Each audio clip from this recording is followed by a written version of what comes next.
Broadcasting live from the basement of the Pentagon. This is WTF Nation Radio.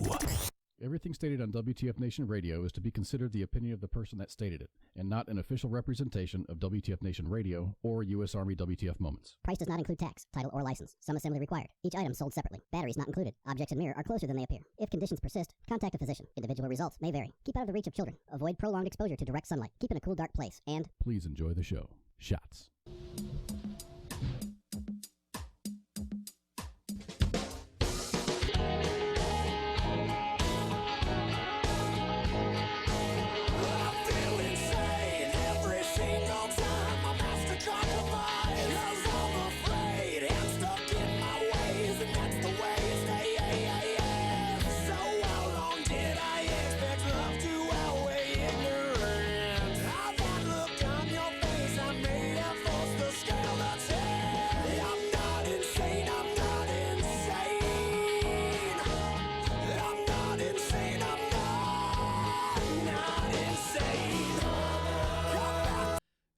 Good afternoon, WTF Nation.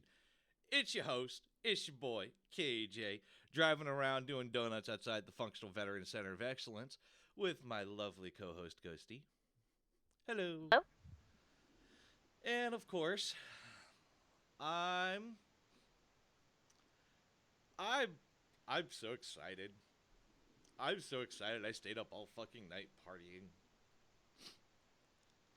I have such a hangover, but I don't care. I'm here for you guys, and I'm going to tell you why I have such a hangover. So we're going to hop right into it, and then we're going to get into some regular fun shit. But big news for me, and for the rest of the world, Mugabe resigns under military pressure after 37 years as Zimbabwe's leader. Now let's just get some mood music here while I read this article. All right, here we go. Harare, Zimbabwe.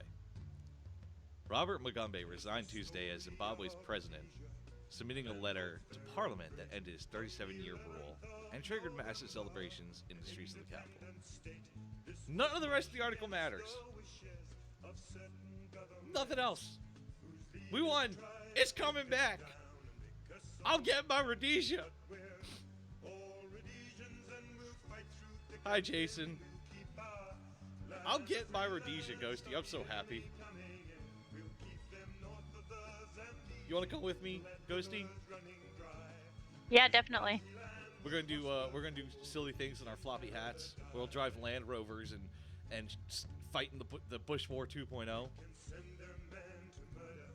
Oh.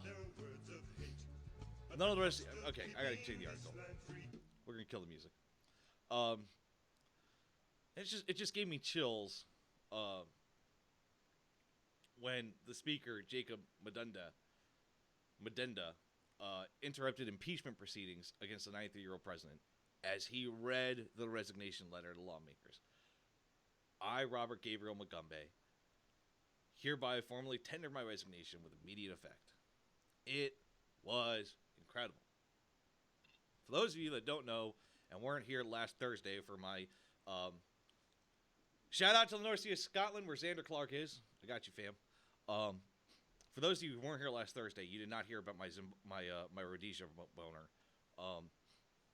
Rhodesia was a small country from the early 60s to 1980, constantly insurgent and Bush War, and the African Union did not like them, and the United Kingdom abandoned them, and the majority of the world abandoned them. So you have this small country that is desegregated and is really ahead of its time, and oh wait, everybody's attacking me. And they held out.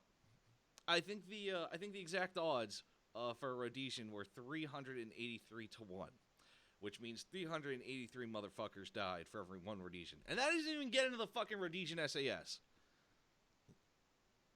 So yes, at some point in the very near future, I will be traveling to Africa, into the heartless, godless continent of Africa, and check it out, Rhodesia 2.0.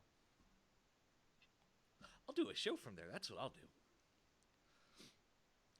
Ghosty, you want to do a show from Africa? Sure. We'll contract malaria while we're down there, drink tequila, we'll have a fun time.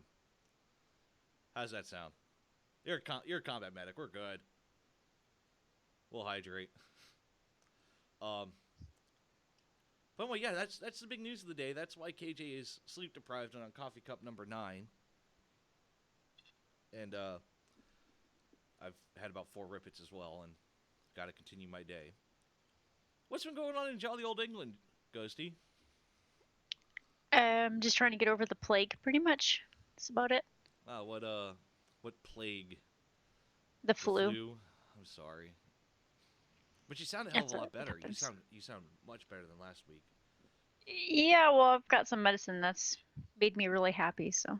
I feel you. So, how are things going with your Rainbow Six team? We placed 4th in NA, No shit. so yeah. You So that's not too bad. And then a team that's one of the longest standing teams that's kept the same players for the last couple of years actually won their very first pro league. So I was pretty happy about that. well, good for them. Hell yeah. Yeah, 250 grand. That's not bad. I'm in the wrong industry. We're waiting to see if we get an invite to the Six Siege Invitational in Canada, and that one's 500,000.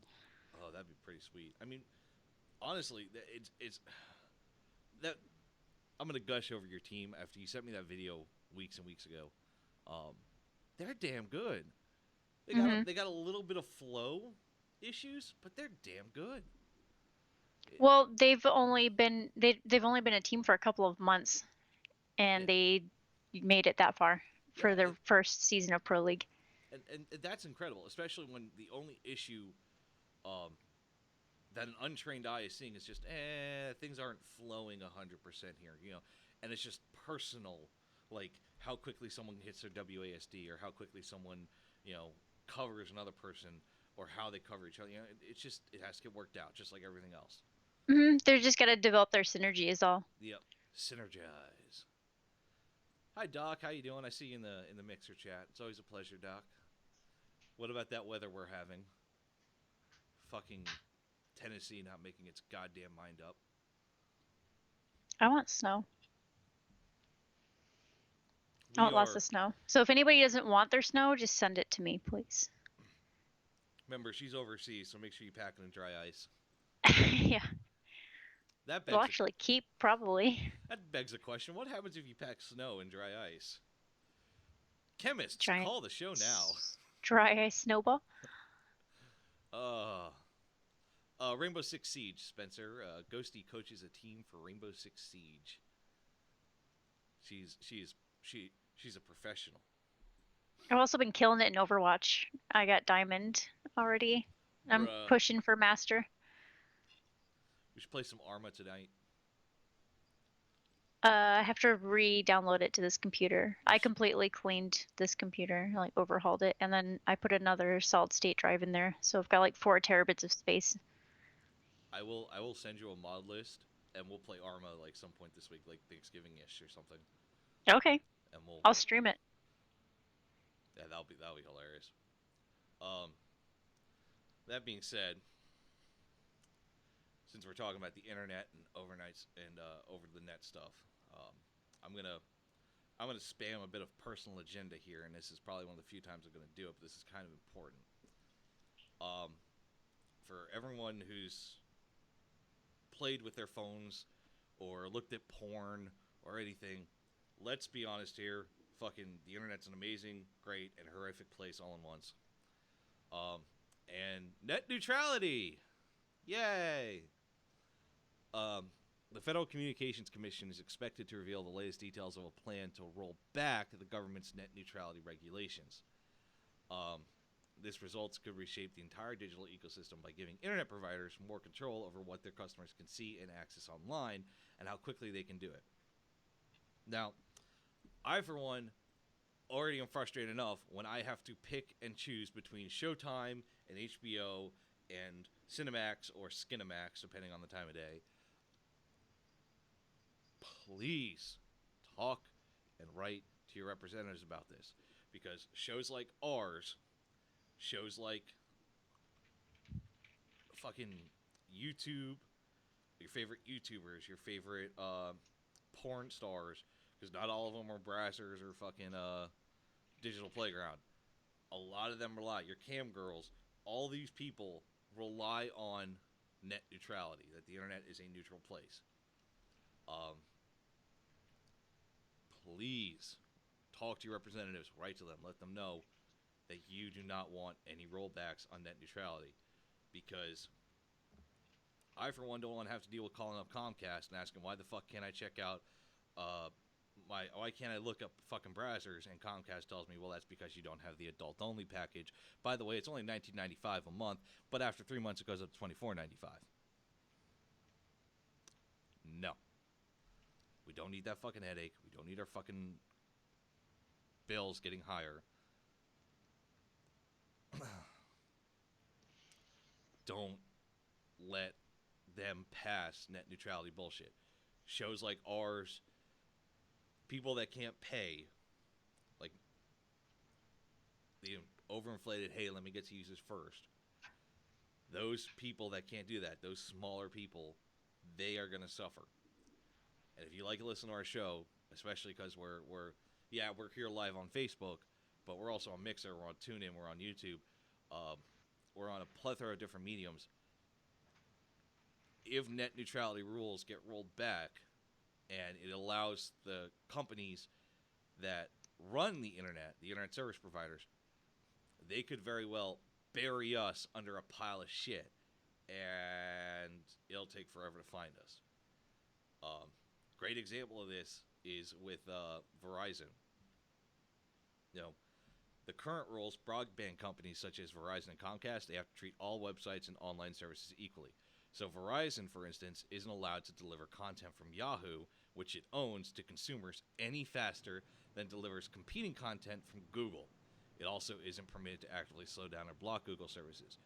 What the FCC is about to do, with their chairman being a prior lobbyist, kick all lobbyists in the balls, for the fucking, for all the big companies, all the big telecom companies, will try to shrink the footprint of the rules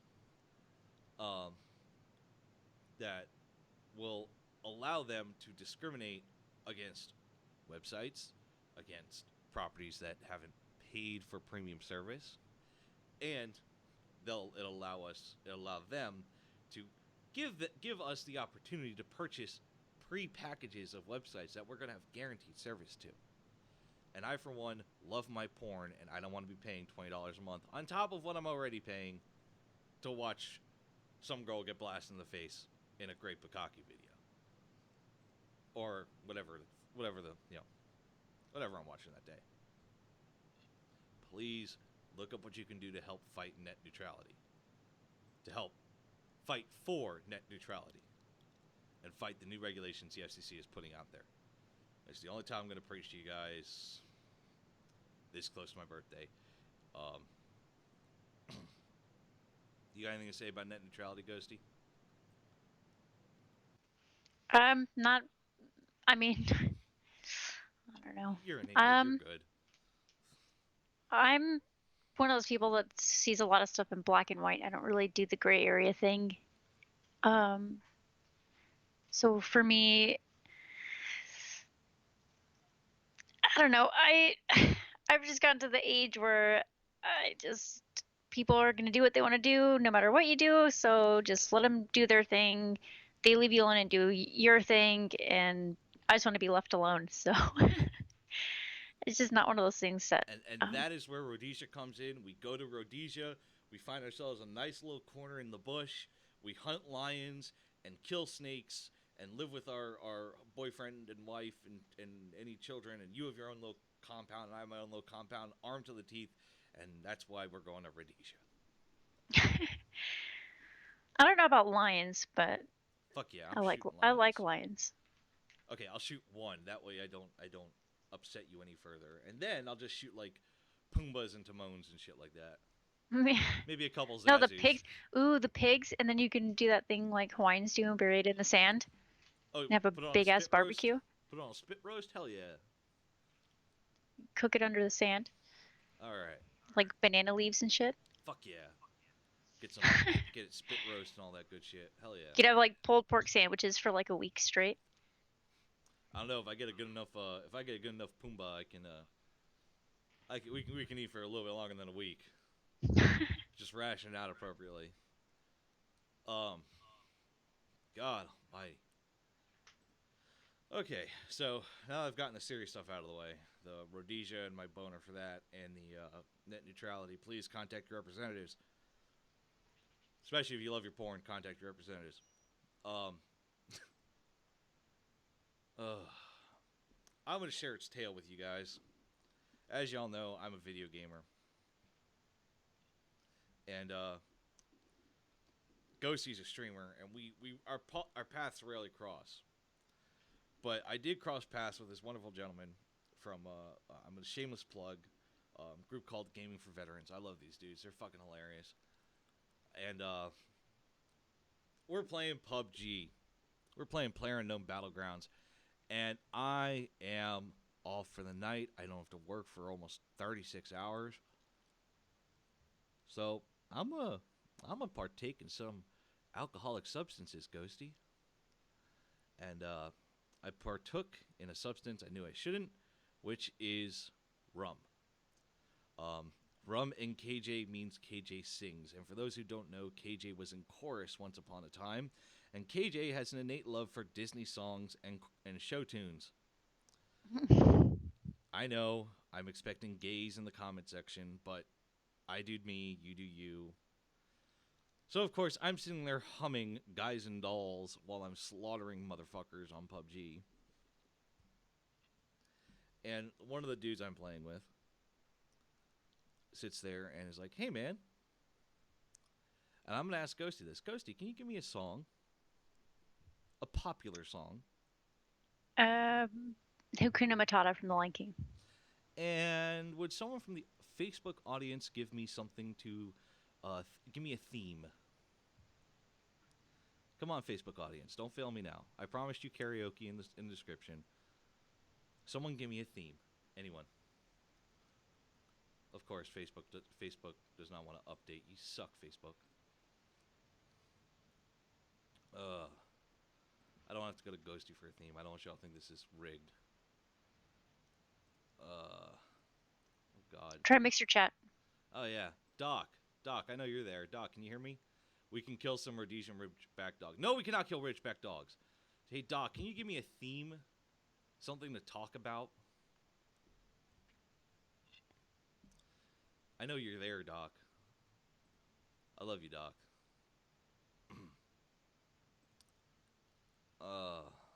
Okay, no one's giving me a theme. Ghosty, give me a theme. Like anything? Anything. Football? What? Football? The Los Angeles Rams. What a wonderful team. The Los Angeles Rams. They make me shout and scream. They got a 30-year-old coach that drives me insane. But it's a problem-free philosophy. Because all your players are under 30. Nice. I can, I have an innate ability to make a parody out of almost any popular song and theme. So, of course, this gets abused because marijuana is a great theme. Yeah, where were you 30 seconds ago, Jason? You're killing me, Smalls. And I've been doing parodies for months and years over Xbox, and I finally got to PC. So, but, of course, with PC, you have direct chat. You have people that you just walk up near them. And as I'm playing PUBG, killing motherfuckers, I start bursting out into, like, show tune songs about, like, when you see a dude coming close to you, pull out your double barrel and blast him in the face. And I'm just having the most jovial, drunken time. My wife sticks her head in going, what the fuck is going on? She hears me singing. She knows what's going on. She's terrified because she knows what's going on. And eventually I get my wife on the microphone, and my wife starts singing with me, and we start doing like let's Marvin Gaye and Get It On, but it's a little bit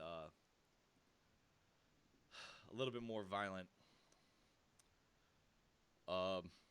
Let's find some players and say we fucked their moms, shit like that, you know.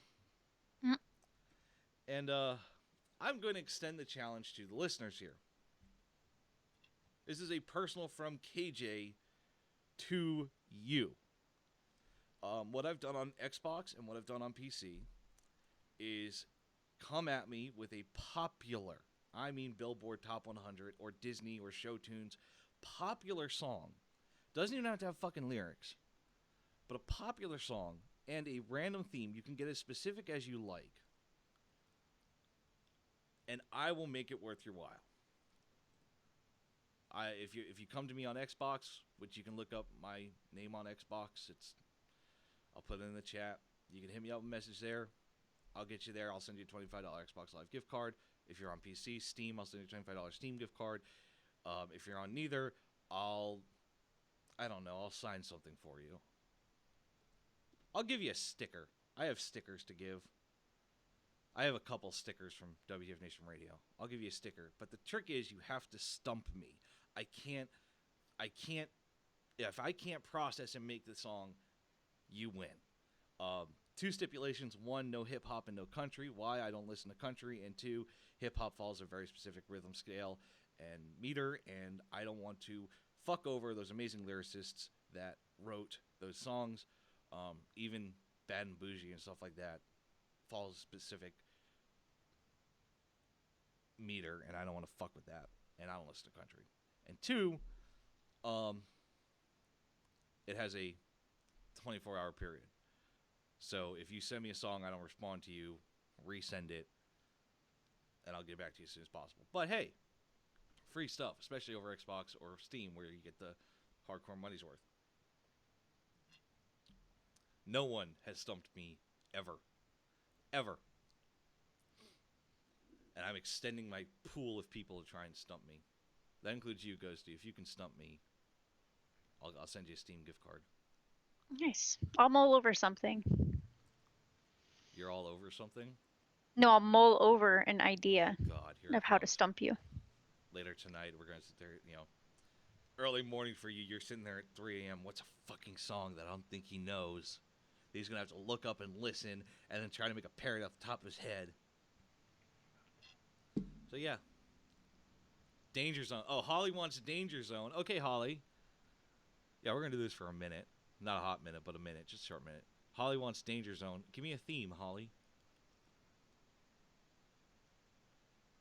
Holly wants that fucking sticker. Oh, man.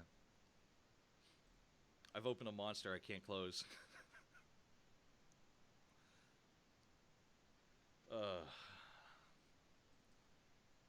Fuck Iran. I'm not talking about Iran today, Ghosty. I'm not in the mood. You in the mood to talk about Iran? And just Nah, not really. I don't have the brain capacity for that today. marijuana. She wants Danger Zone and marijuana.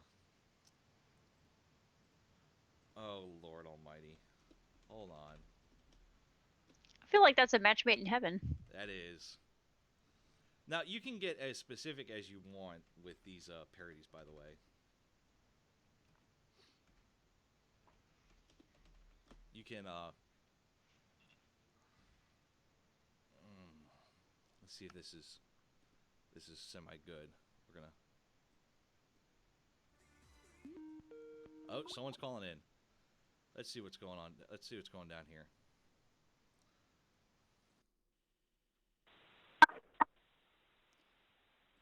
Hi there, you're live on the air with WTF Nation Radio.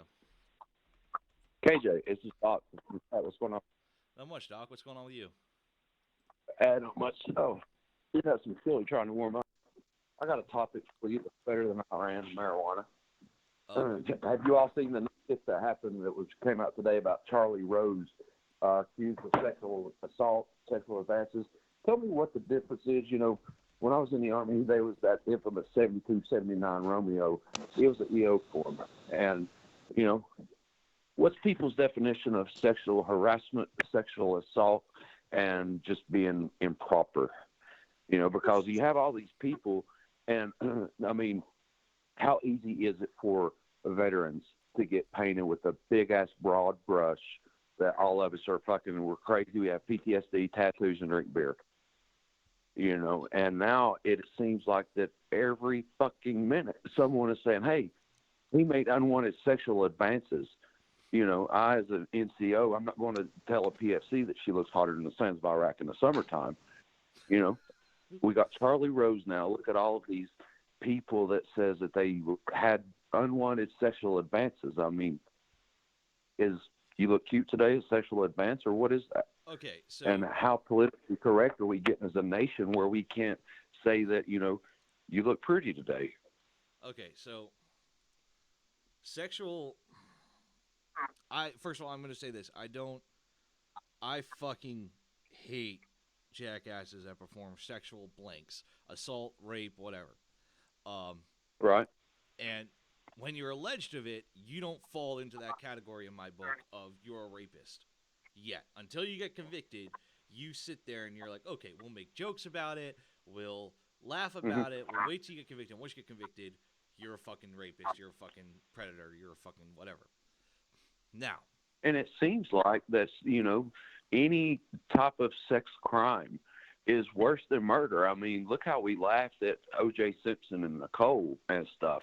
And it was funny as shit that someone got killed. It's funny that Harambe got killed, you know. But, I mean, what I was saying about painting veterans with a broad brush, I mean, it's too easy for anyone to paint an adolescent male, a college-aged male, or somebody like myself and say, hey, he made unwanted sexual advances just because I said that, you know, you look good in that skirt today. As someone, so people throw it out there all the time that, hey, KJ sexually harassed me in an email. Doc, you know, it's crazy. Doc, I got a from my life, from experience. I'm gonna preface with I was a kid. I'm a dumbass, but when I was in high school, I got a chick accused me of sexual assault, which was a fucking nightmare. In high school? In high school. Damn. Was you under 18 or was you already 18? Yeah, we were under 18, and of course. Oh, okay. I had the text to prove that it wasn't sexual assault. I had the proof, and lo and behold, I shared those fucking texts with the fucking world. Right. When it comes to people in general and sexual advances, which is what those were that were sent between me and her. Nothing happened, by the way. There was no touchy feeling, nothing. It was all texts. But she said it was unwanted advances, unwanted, and then it was you're accused of sexual assault. At some point, everyone has a point with sex. Everyone has a point with life. Like my thing is butt stuff. You know, you ain't gonna touch my butt. That's when it's like, okay, you need to stop talking about sticking things in my butt, and let's go back to doing fun things, you know, with other places. You know, that's where if someone starts riding me for, pun intended, if someone starts riding me, hey man, I just want to fuck your ass, KJ. I just want to bury my dick in your ass. I'm just gonna fuck. Then I'll say, hey, that's an unwanted sexual advance. Can you please stop? Can you please back off? And if they don't, that's when I'm going to go like, hey, man, this man keeps telling me he wants to, or this girl keeps telling me she wants to put a strap on and fuck my ass, and I'm not into that. Can I get some help from law enforcement? With the veteran community, this is the part that I find hilarious, is with the veteran community, most of the fucking post 9/11 guys, we got the sharp briefings. I don't know what happened prior to my term. So I don't know what was done prior to that. But I do know that sexual harassment and rape prevention, SHARP, is a dick of a thing to sit through. It's a shitty fucking PowerPoint, but it's the Army checking off on a list of, hey, we told them not to rape anybody, and we told them not to rape, so they shouldn't rape. And, of course, when it comes to sexual crimes, it's a matter of perception. Outright rape is not a matter of perception. That is forcing someone to have sexual relations with you. But an unwanted sexual advance or unwanted sexual assault, where you misconstrue a sign, something as simple as that is, you know, the girl ghosty flutters her eyes at me, and I mistake it as, oh, she wants me to kiss her. Sorry, Ghosty, you're a victim of circumstance. And I lean in for the kiss, and I kiss her. Bam! I committed sexual assault. This is hypothetical. Well, it's kind of like that fine line between sodomy and rape. I guess it's somewhere in the legal definition between the difference in rape and sexual assault. I guess, it seems like it is too easy with veterans. It's too easy for someone that sat in a damn fob or never even deployed to say, I have PTSD, because it's all in the media. And now that all of this shit is in the media, how easy is it for anyone to say, hey, 25 years ago when I went through basic training, my drill sergeant touched me. I don't remember what day it was on. I remember it was after a PT formation, and I mean, catcalling used to, hell, the Dukes of Hazzard would whistle at girls and say, damn, girl, you look good. And all of a sudden now, if you say anything, even if it's professional, hey, Ghosty, you look cute today, or I love your smile, all of a sudden you're a bad guy. And you're lumped into the same motherfucking piece of shit that rapes women. That's public perception. The biggest headache with that situation is that, and you got my legal beagle cap on, but the biggest issue when it comes to something like that, where it's just harmless flirting, is a lot of men and women, because we can't exclude men from this talk. Men and women are victims of it, and women a little bit more so, because if you think about it, historically, yeah, there's catcalling, there's hey baby, you look good, that dress looks nice, what them legs do though, stuff like that. And it's part of the a constant sexualization, which started in the 60s, and eventually it just started spiraling out of control. We started losing some conservative values there, and that's where you have now the strong, independent, I don't need no man feminist, that everything is a sexual assault, everything is an unwanted sexual advance.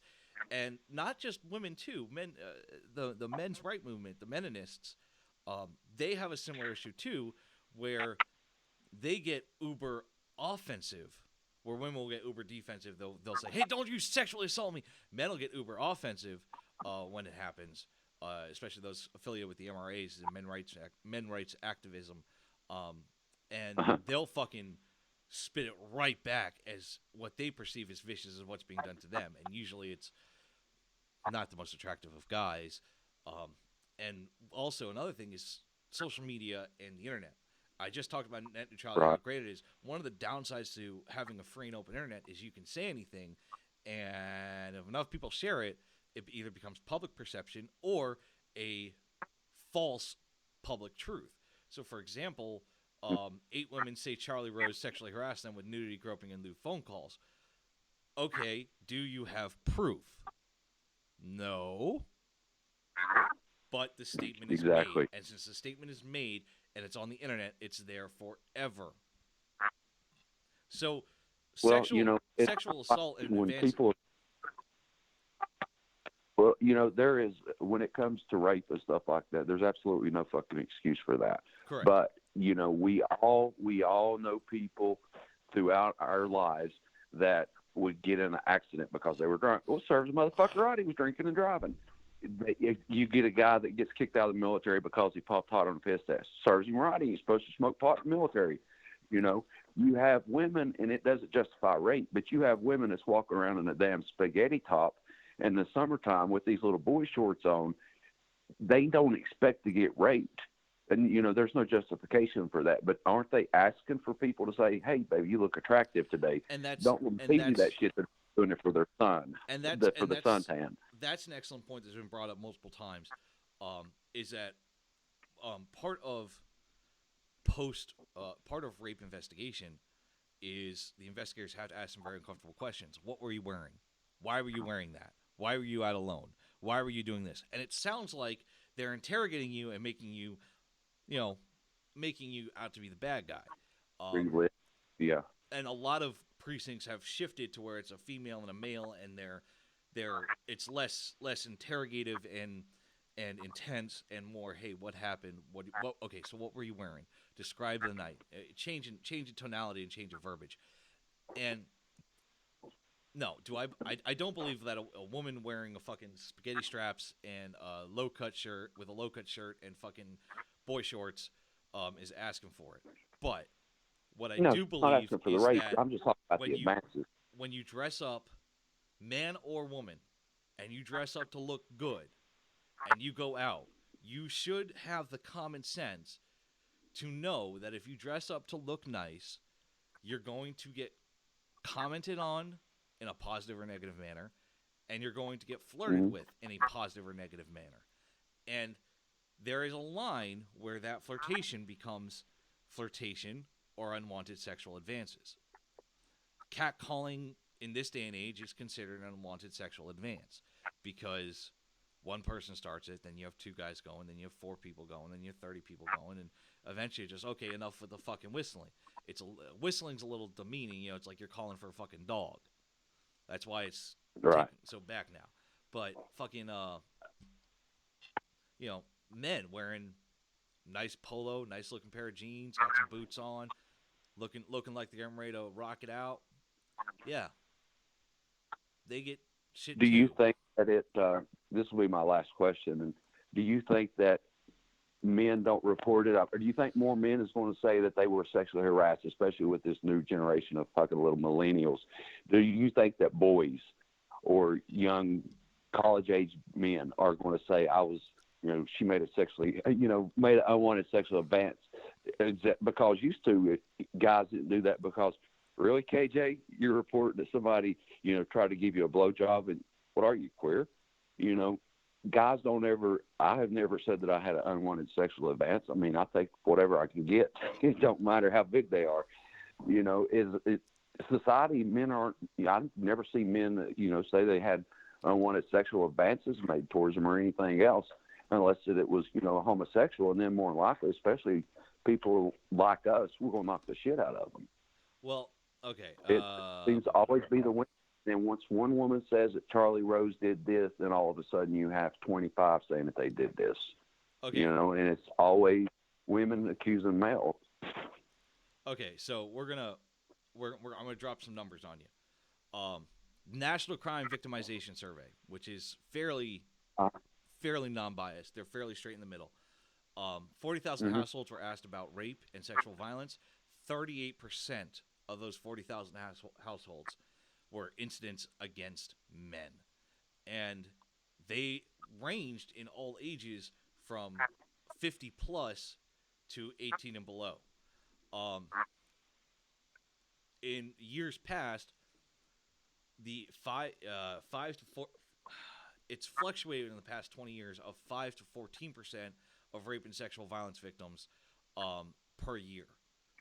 But when a man gets raped, and this is now we're moving from crime to psychology.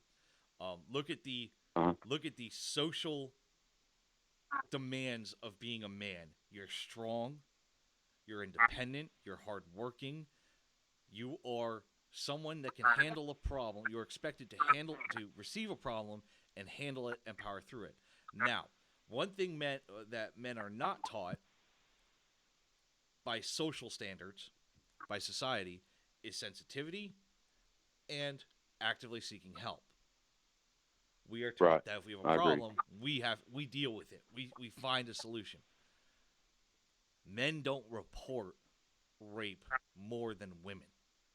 That is the scary number. 9 out of 10 men will not report when they've been raped, and it's not always homosexual. The worst is women.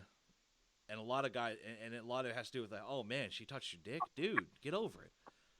A lot of guys. Yeah, I mean, are you going to laugh at the guy? KJ, really, man, you're going to report to the CO that chick, pinched your butt. What would you rather? You want Justin Bieber to pinch it? I mean, what do you want? If I was in the military, like I said, if it's a homosexual making an advance towards me, I'm either going to offend him really bad, or I'm going to just knock the shit out of him. Now, I mean, that's it does not matter. Be it where we're not taught. Doc, it does not matter to me if it's man or woman. What matters to me was did I want and condone that? And if fucking the supply sergeant that was there before I got out, who was hot as shit, if she walked up to me and smacked my ass and said repeatedly over a couple of weeks or months or however long, baby, them fucking ACUs making that ass look fucking great. You bet your sweet fucking ass I'd be going to Top and going, hey Top, we gotta talk about something.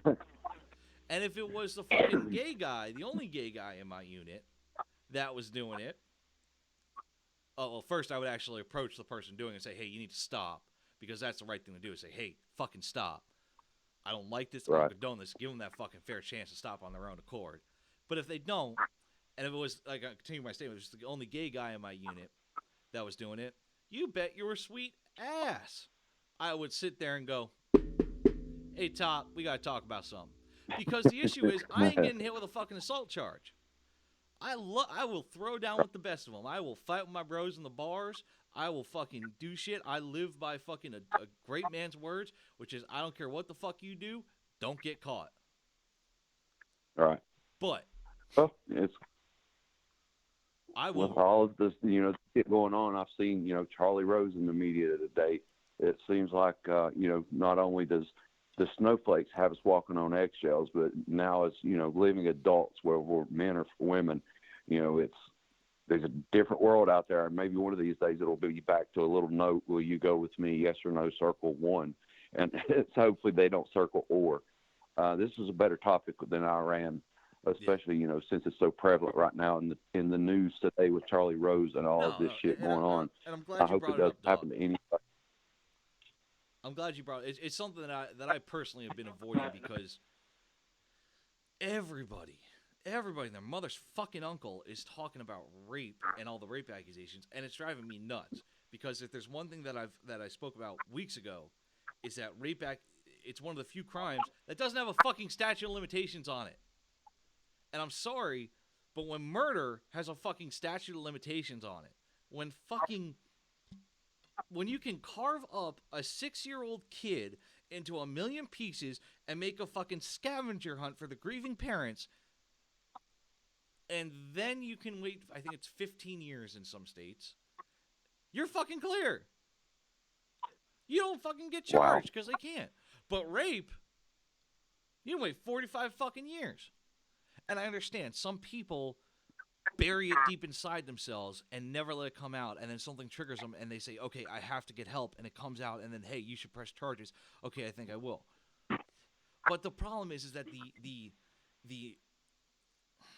degree of evidence needed to accuse someone of rape is almost non-existent, while the degree of evidence needed to clear your name of being accused of rape is so ridiculously high.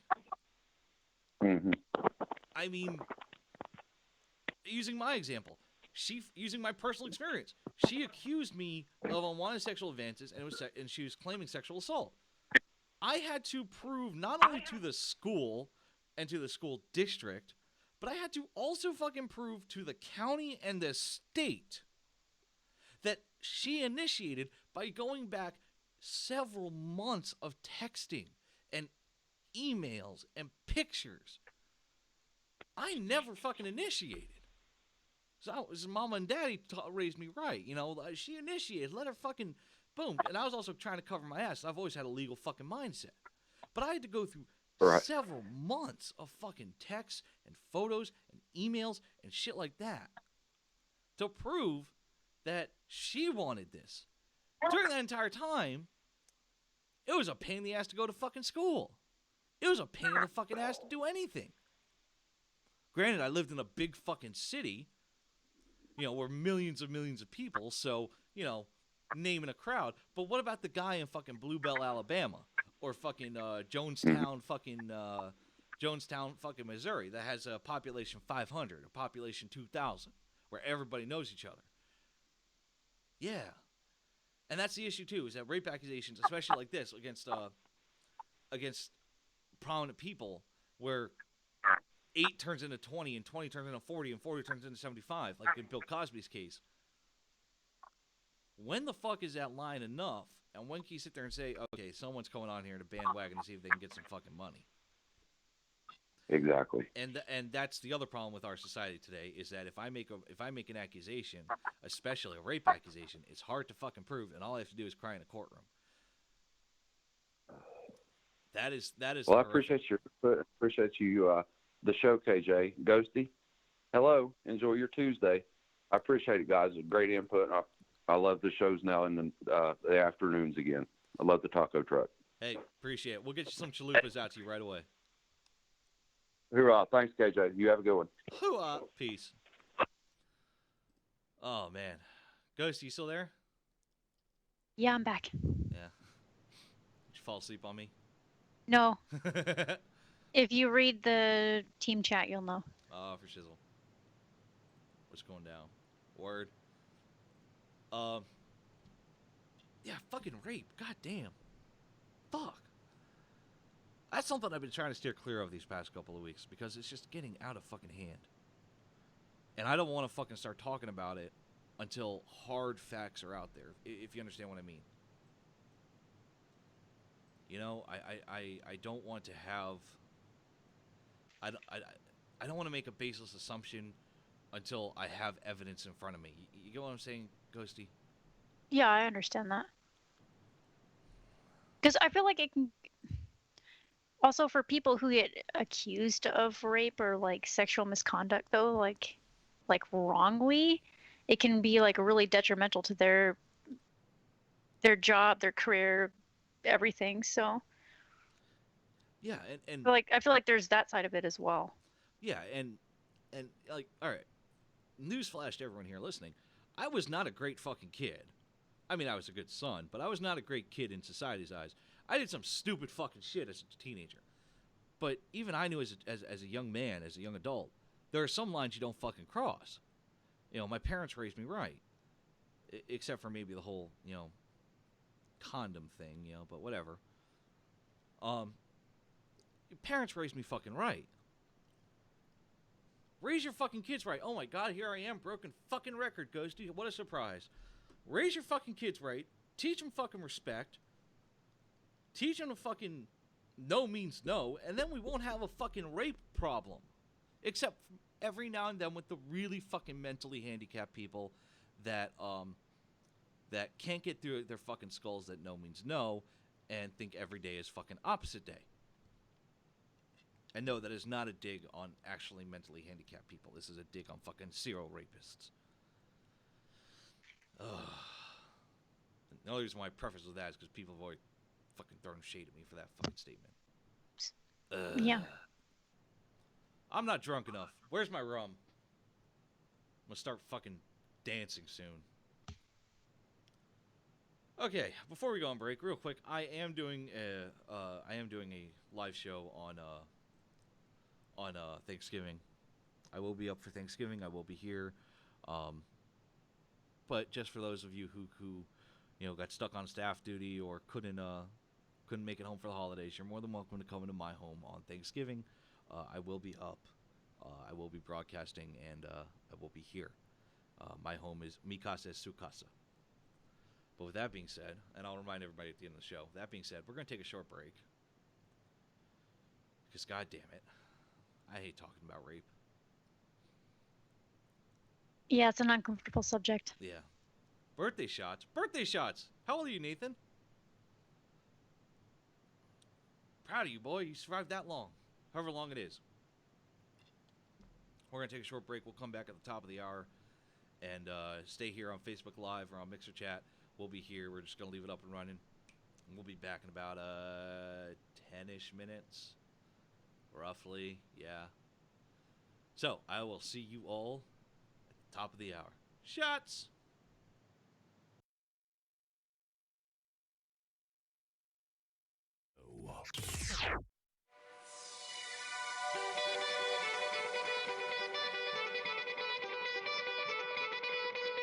Tuned into the motherfucking greatest. Turn the music up in the headphones. Kane is I got you. building. Yeah. Alright. And we'll all float on. Alright. And we'll all float on. Alright. Don't worry, even if things end up a bit too heavy, we'll all float on. Alright. Already we'll all float on.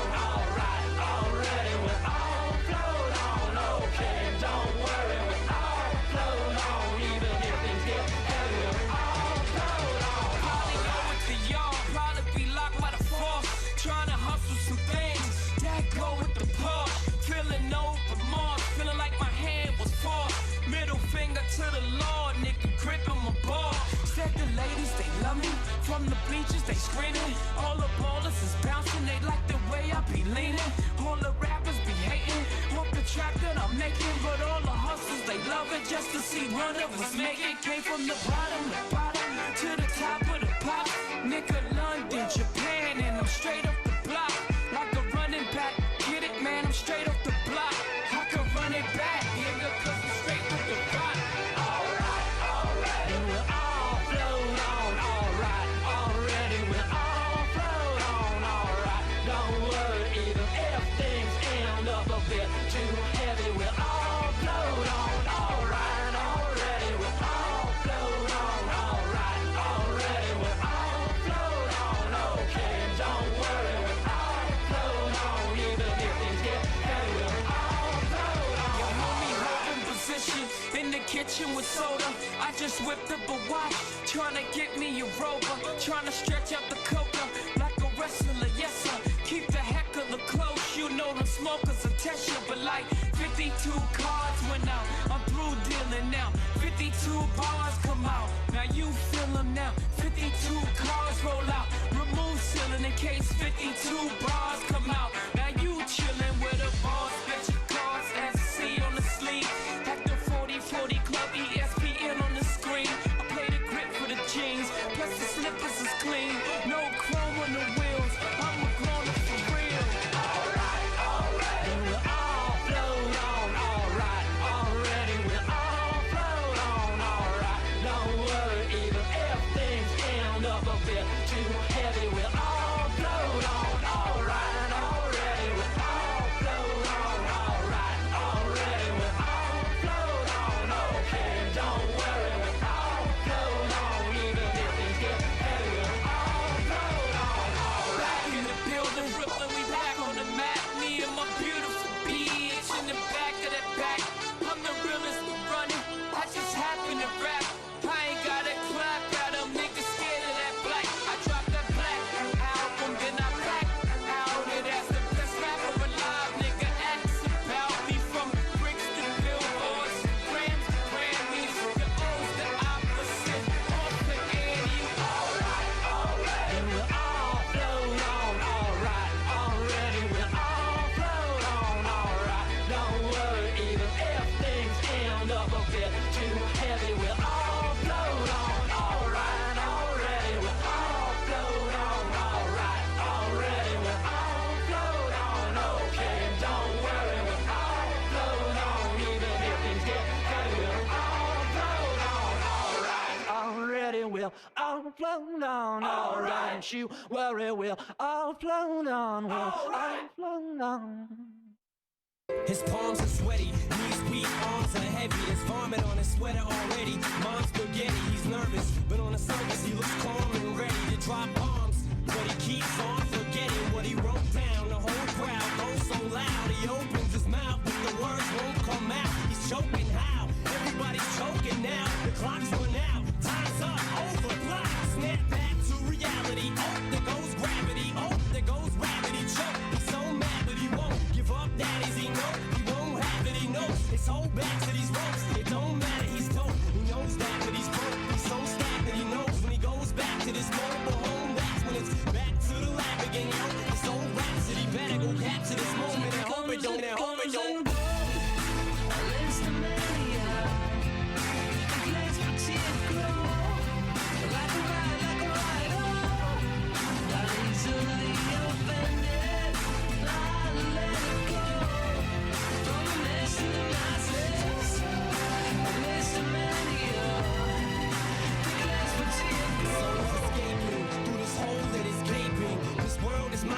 Taking, make me king as we move toward a new world order. A normal life is boring. The superstardom's close to postmortem. It only grows harder. Homie grows hotter. He blows. It's all over. These hoes is all on him. Coast to coast shows. He's known as the Globetrotter. Lonely roads God only knows he's grown farther from home. He's no father. He goes home and barely knows his own daughter. But hold your nose, 'cause here goes the cold water. These hoes don't want him no more. He's cold product. They moved on to the next show. He flows, he knows, dove and sold nada. Sold the soap opera is told, it unfolds. I suppose it's so kind of, but the beat goes on. Let him comes and goes. Let's the mania.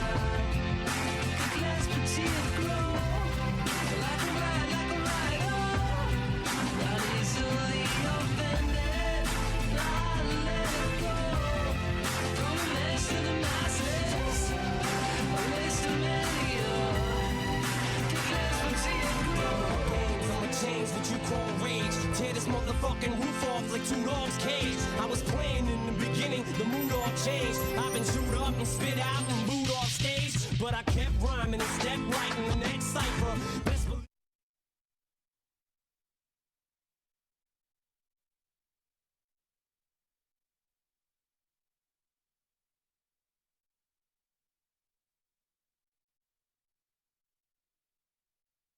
Broadcasting live from the basement of the Pentagon. This is WTF Nation Radio.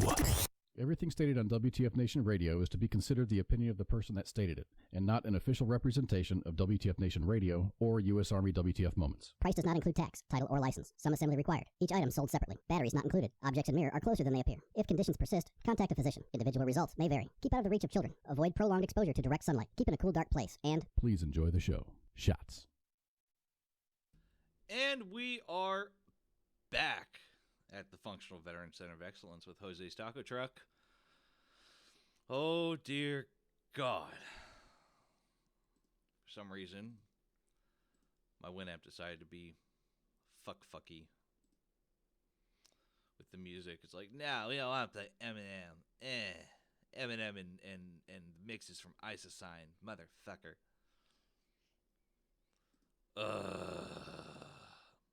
Okay.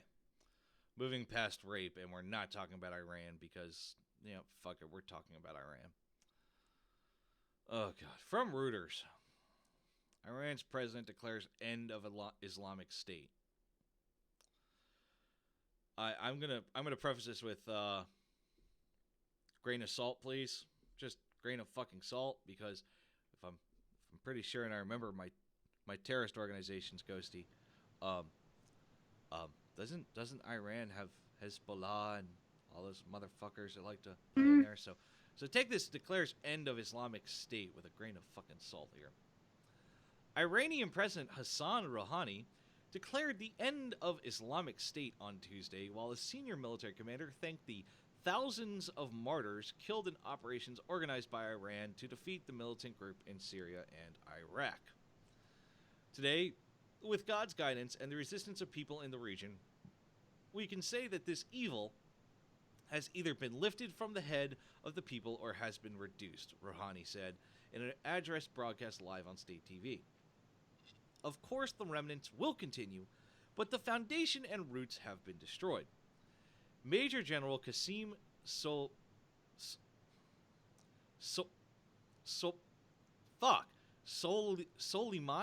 Did I pronounce that right? Fuck. I feel like such a shitbag. I should know your names better. I'm so sorry. A senior commander of the elite Revolutionary Guards also said Islamic State had been defeated in a message sent on Tuesday to Iran's supreme leader, which was published on the Guards' news site, Sepah News. Iranian media have often carried video and pictures of Soleimani, who commands the Quds Force, the branch of the Guards responsible for operations outside Iran, at frontline positions in battles against Islamic State in Iraq and Syria. The Revolutionary Guards, a powerful military force which also oversees an economic empire worth billions of dollars, have been fighting in support of Syrian President Bashar al-Assad and the central government in Baghdad for several years. More than 1,000 members of the Guards, including senior commanders, have been killed in Syria and Iraq. The Syrian conflict has entered a new phase with the capture at the weekend by government forces and their allies of Abu Kamal, the last significant town in Syria held by Islamic State, where Soleimani was pictured by Iranian media last week. Iraqi forces captured the border town of Rawa, the last remaining town there under Islamic State control, on Friday, signaling the collapse of the so-called caliphate it proclaimed in 2014 across vast swaths of Iraqi and Syrian territory. Many of the forces battling Islamic State in Syria and Iraq have said they expected to go underground and turn to a guerrilla insurgency using sleeper cells and bombings. It continues to say that Rouhani accuses the United States and Israel supporting the Islamic State. There we go. There's that grain of salt. He also criticized Arab powers in the region and asked why they had not spoken out about civilian deaths in Yemen's conflict. Pardon me. The foreign ministers of Saudi Arabia and other Arab states criticized Iran and its Lebanese Shiite ally Hezbollah. Okay, Hezbollah is Lebanese. My apologies. At an emergency meeting in Cairo on Sunday, calling for a united front to counter Iranian interference. Soleimani acknowledged the multinational force Iran has helped organize in the fight against Islamic State and thanked the thousands of martyrs and wounded Iranian, Iraqi, Syrian, Afghan, and Pakistani defenders of the shrine. He pointed to the decisive role played by Hezbollah and the group's leader, Saeed Hassan Nasrallah, and highlighted the thousands of Iraqi Shiite volunteers known as the Popular Mobilization Forces who have fought Islamic State in Iraq. On websites linked to the guards, members of the organization, fuck this. It's goddamn fucking Iranian propaganda. That's what the fuck this is. Well, how could you say that the U.S. and Israel help support terrorist fighters who don't like Israelis, A, and B, the U.S. supports Israel, so... I mean, no? I'm all for. I'm all fucking for it. Anyone who wants to shoot at ISIS, go right ahead. You fucking gotta go in my book. Be it Putin, be it Bashir al-Assad, and I am not for Bashir al-Assad. I disagree with these chemical weapons. I'm all for Trump and fucking all the fucking cucks that are in government to fucking go, yeah, let's just fucking go. It's open season on ISIS, just like it was open season on Al-Qaeda, and we'll have some fucking fun. I'm all for that. But to say that accusing the United States and Israel of supporting the Islamic State, are you fucking... Okay. Here's my issue. I'm a Jew. As y'all fucking know, I'm a Jew. So l'chaim motherfuckers and la shana tova bitches. But for fuck's sake,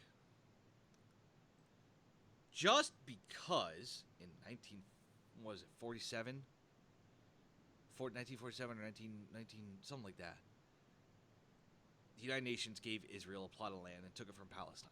Okay, great. Why the fuck does that erase millennia, fucking millennia of peaceful coexistence between the three major religions, Christianity, Islam, and Judaism? How does that erase a millennia of peaceful cooperation? How does that erase the major cultural developments and scientific evolutions that we've had that come out of the Middle East? And why is this an Iran that has a president, but the fucking Ayatollah is the fucking boss? Hezbollah being claimed as a decisive ally and friend when it's obviously a terrorist organization. Chemical warfare rampant. First against the Kurds, at least in my fucking age, in fucking my time, from Iraq, and then fucking now against the Syrian people. Why? Fucking why? You're one of the richest fucking areas in the goddamn world because of that fucking oil you have, and you can't get it out your fucking ass that once upon a time we fucking made abacuses together and fucking solved math problems and revolutionized thousands of different industries millennia ago and lived together pretty fucking peacefully for millennia. Why? If anyone can answer that fucking question, I'll fucking shave my nut hair live on air. Well, I'm not going to do that. That would kind of disgusting. But you get the point. I don't know, Ghosty. What the fuck? Am I just going insane? Do I just see common sense that no one else fucking sees? Well, I don't think it's that people don't see it. I feel like it's, terrorists and bad people who just want to see the world burn and have their own agendas that get, stupid people in large groups. They get uneducated idiots and radicalize the crap out of them and make them think that what they're saying is the truth and it's right. I mean, have you seen the video? It's a fairly older video, but it's a video of a father and his son, and his kid's got to be 5, 6, 7. And he's telling his kid to throw rocks at the Israeli soldiers to try to get the soldiers to shoot him so he could prove that, they're bad people and they're trying to always kill them and do whatever. And they didn't do it, obviously, but it's just shit like that. It's just people being taught hate and these people are the bad guys and this is our land, not theirs, and they believe it and they go for it. And I mean, I guess, and it's kind of like the age-old thing where if people didn't join their cause, they killed them or tortured them or their families and everybody else. So You know, it's either die for their cause or you die because you didn't join their cause. Either way, you're dead. it's okay. So like that fucking every now and then, you know, you hear a story, you read a book or something, and it's like you hear about a village, like what happened in the Lone Survivor story with Marcus Luttrell, and that village came and rallied around and helped him, which I can only base my knowledge off of what was published. And every now and then you hear about, you know, you're talking to one of your brothers or sisters, and lo and behold, you know, hey, you know, there was this interpreter that did this, and he was a great guy, and he loved America so much, and he loved us so much, and blah, blah, blah. He was awesome. He was like a family. Treated us like family, blah, blah, blah. Stuff like that. And you think, wow, that's fucking inspiring. That's fucking great. And then fucking Iran has to open their goddamn mouth, or Syria has to drop chemical weapons. And once upon a time, I wanted the fucking Middle East to be a supersized mega Walmart. Just fucking carpet bomb the entire Middle East, supersized mega Walmart, because at least fucking Walmart will at least, you know, hire the old folk, put them in front of the building, and, you know, hi, welcome to Walmart, I love you. But I don't know. It's just now it's just we have a common enemy in that area, which is the Islamic State, which threatens everybody's sovereign rights. You know, the presidents and the kings and all that shit in that area, and the prime ministers, etc. And no one wants to get their fucking head out their ass and go, you know what? Maybe we need to fucking destroy this, and maybe this is a product of all of our creations, not just fucking Iran or Iraq or Al Qaeda or the United States. All of us had a little bit of part to do with this, because reasons are too long to fucking explain. I don't have enough time or patience to explain this point. Tune in on Thursday on Thanksgiving. We'll talk about the creation of ISIS and why I think it was our fault. Kidding. I'm kidding.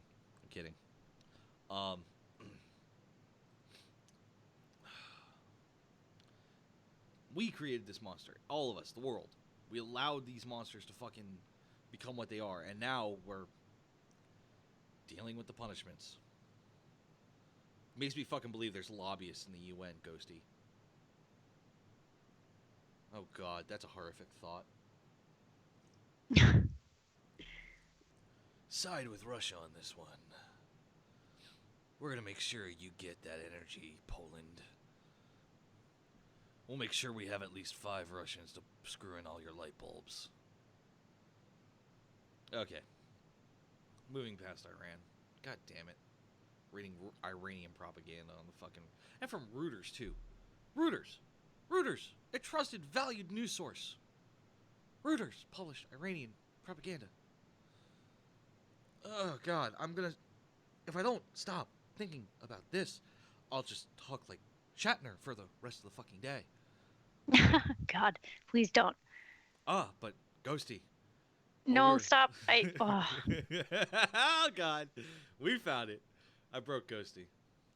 it's so bad. It just drives me crazy. All right, let's go back. I don't even know how he even became an actor doing that. Like, I could do that. For God's sakes. Because he packed his bags. Pre-flight.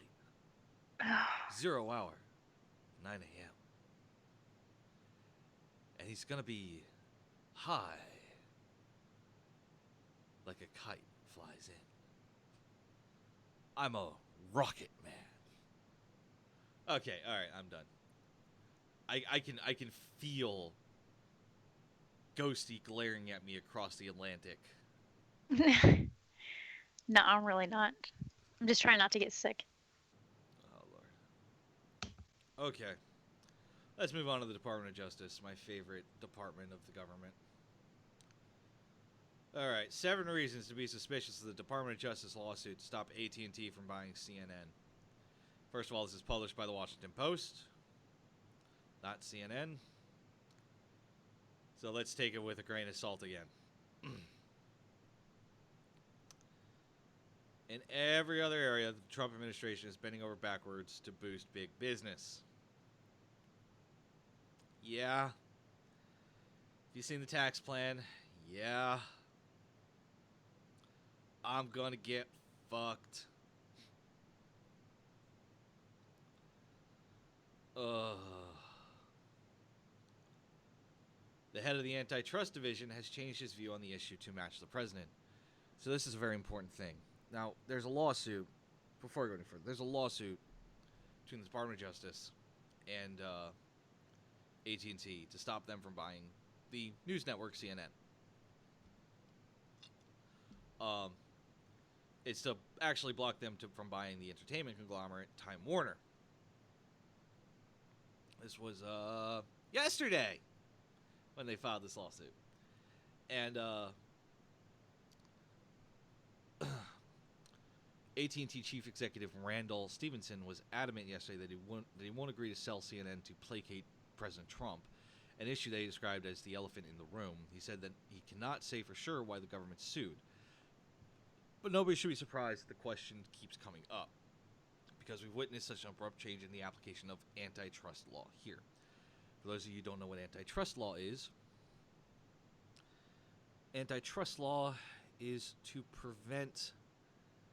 it's to help prevent monopolies from forming, like one company controlling all of a product. That's why we have Coca-Cola and Pepsi, and then we have RC Cola, and et cetera, et cetera, et cetera.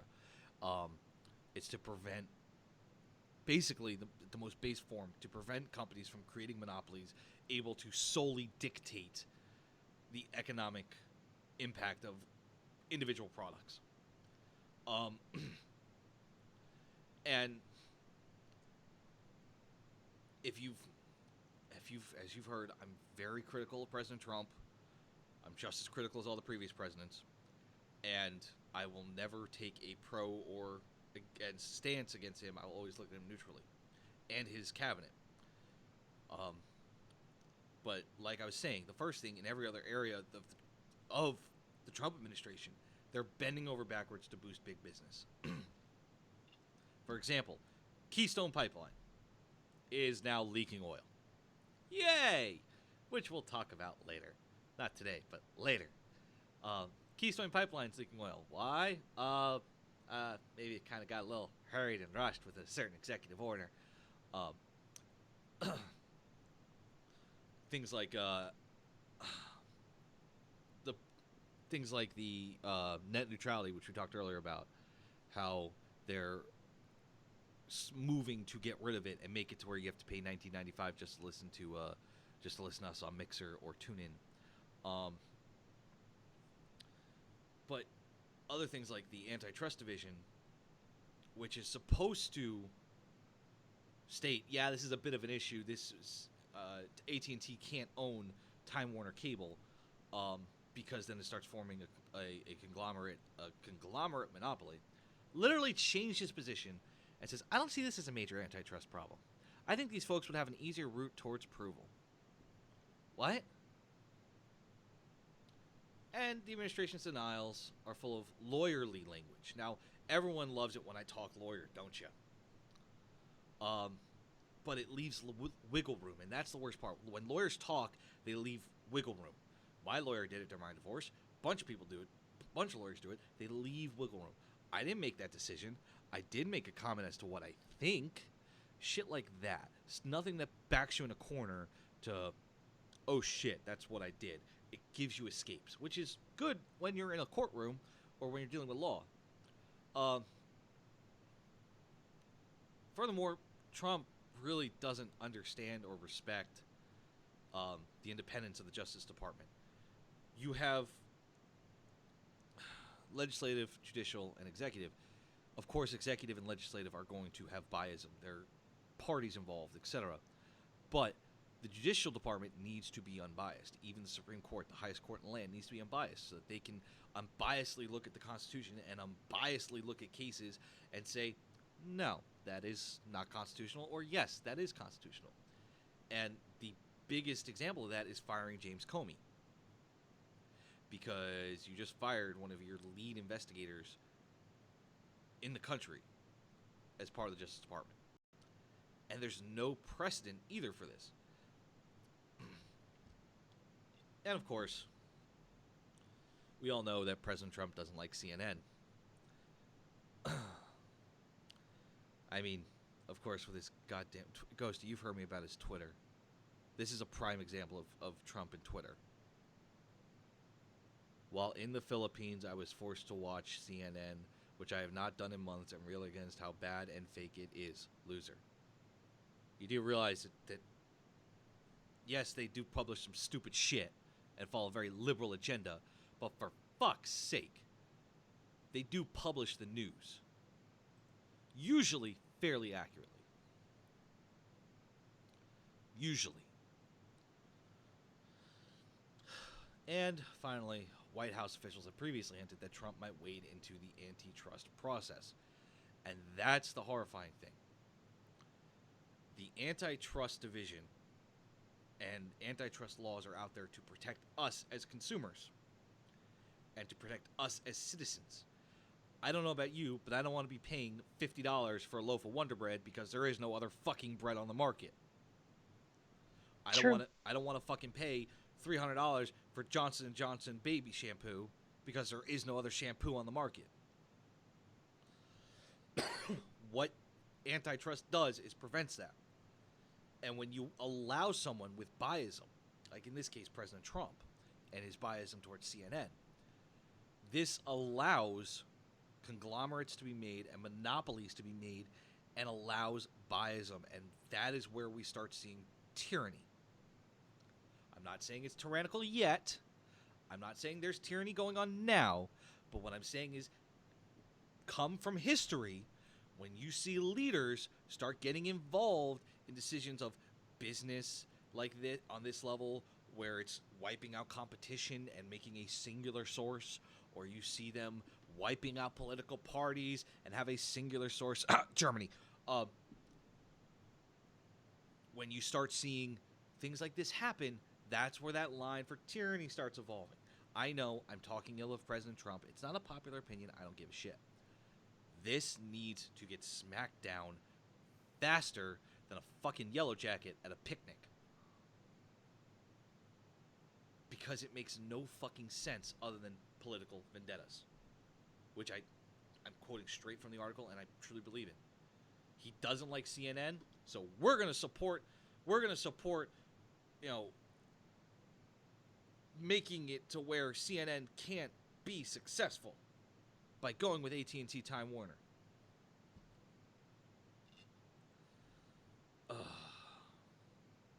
Fuck, man. I don't know. Am I going insane, Ghosty? I mean, I don't think so. I mean, I don't know. It's just, I feel like it's just one of those things where, for me, I watch the news and keep up with stuff, but some things I'm just, I don't know. I try to prioritize kind of what I look at and what I don't look at. And for me, it's just one of those things where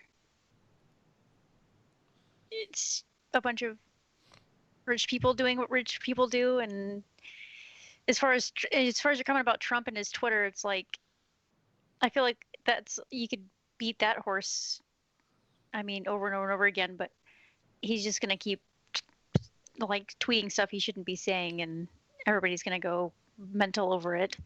I mean, he could say something smart and like factual, and someone would still find a reason to be offended. So yeah. But that's the issue with the current president. Is I love he doesn't know when to keep his mouth shut. I love that he's outspoken and hey, Yeah. motherfucker, listen to me. I love that. But at the same time, and I love that he's surrounded, for the most part, his cabinet with loud, outspoken people as well. And like when it comes to the military, all hail the patron saint of chaos. Love that. But then we have Betsy DeVos or Rex Tillerson. And it's a What the fuck are you thinking? But even further, we're going to continue in the Department of Justice. Because... okay. You've heard me talk about sanctuary cities. Federal judge blocks Trump's executive order on denying funding to sanctuary cities. Now, before you jump down my throat about illegal immigrants, let me read the article. Federal judge issued an injunction to permanently block President Trump's executive order to deny funding to cities that refuse to cooperate with federal immigration officials after finding the order unconstitutional.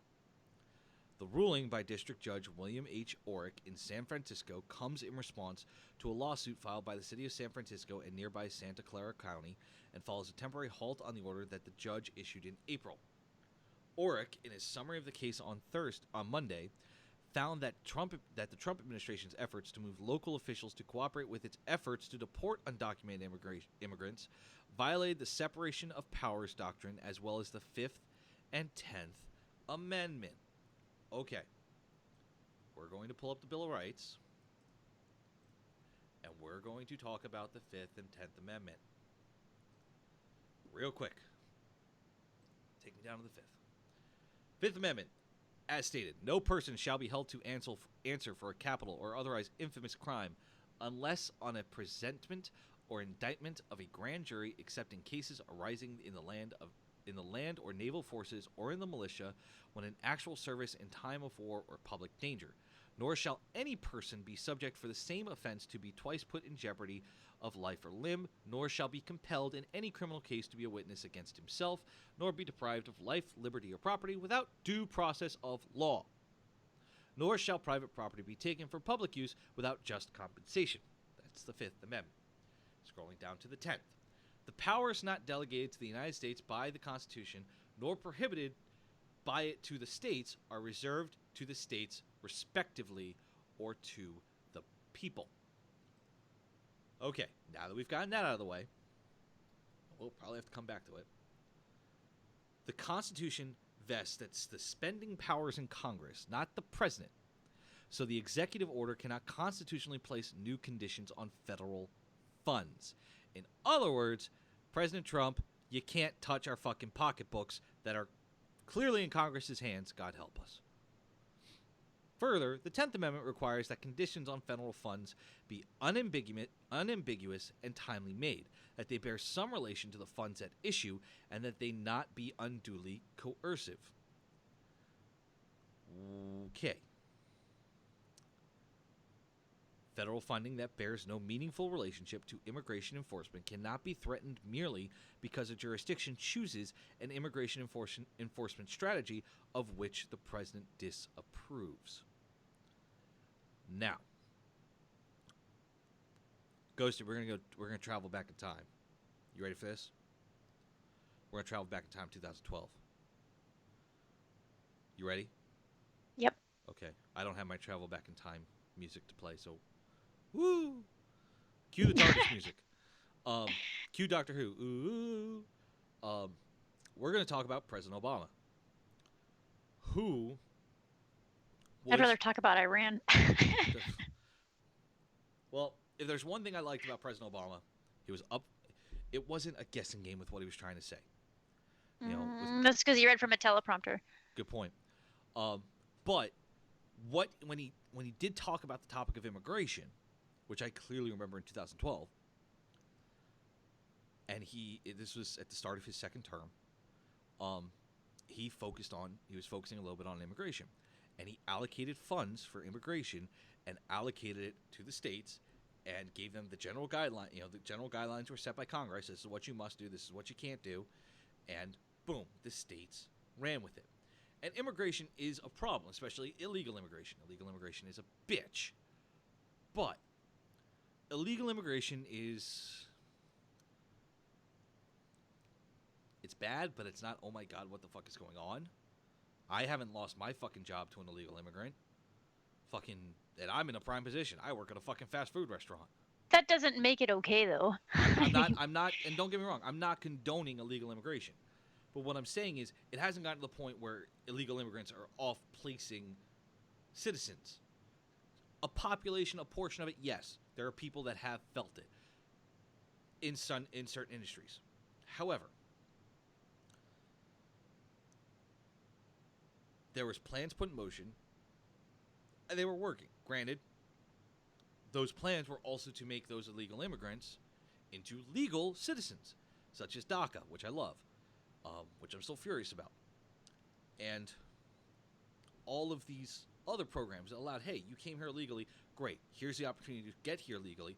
You're going to be subject to our laws still. You're going to be subject to high scrutiny. You're going to be subject to these things. But at least you'll be here legally, and you can pay taxes and, do everything a normal citizen does.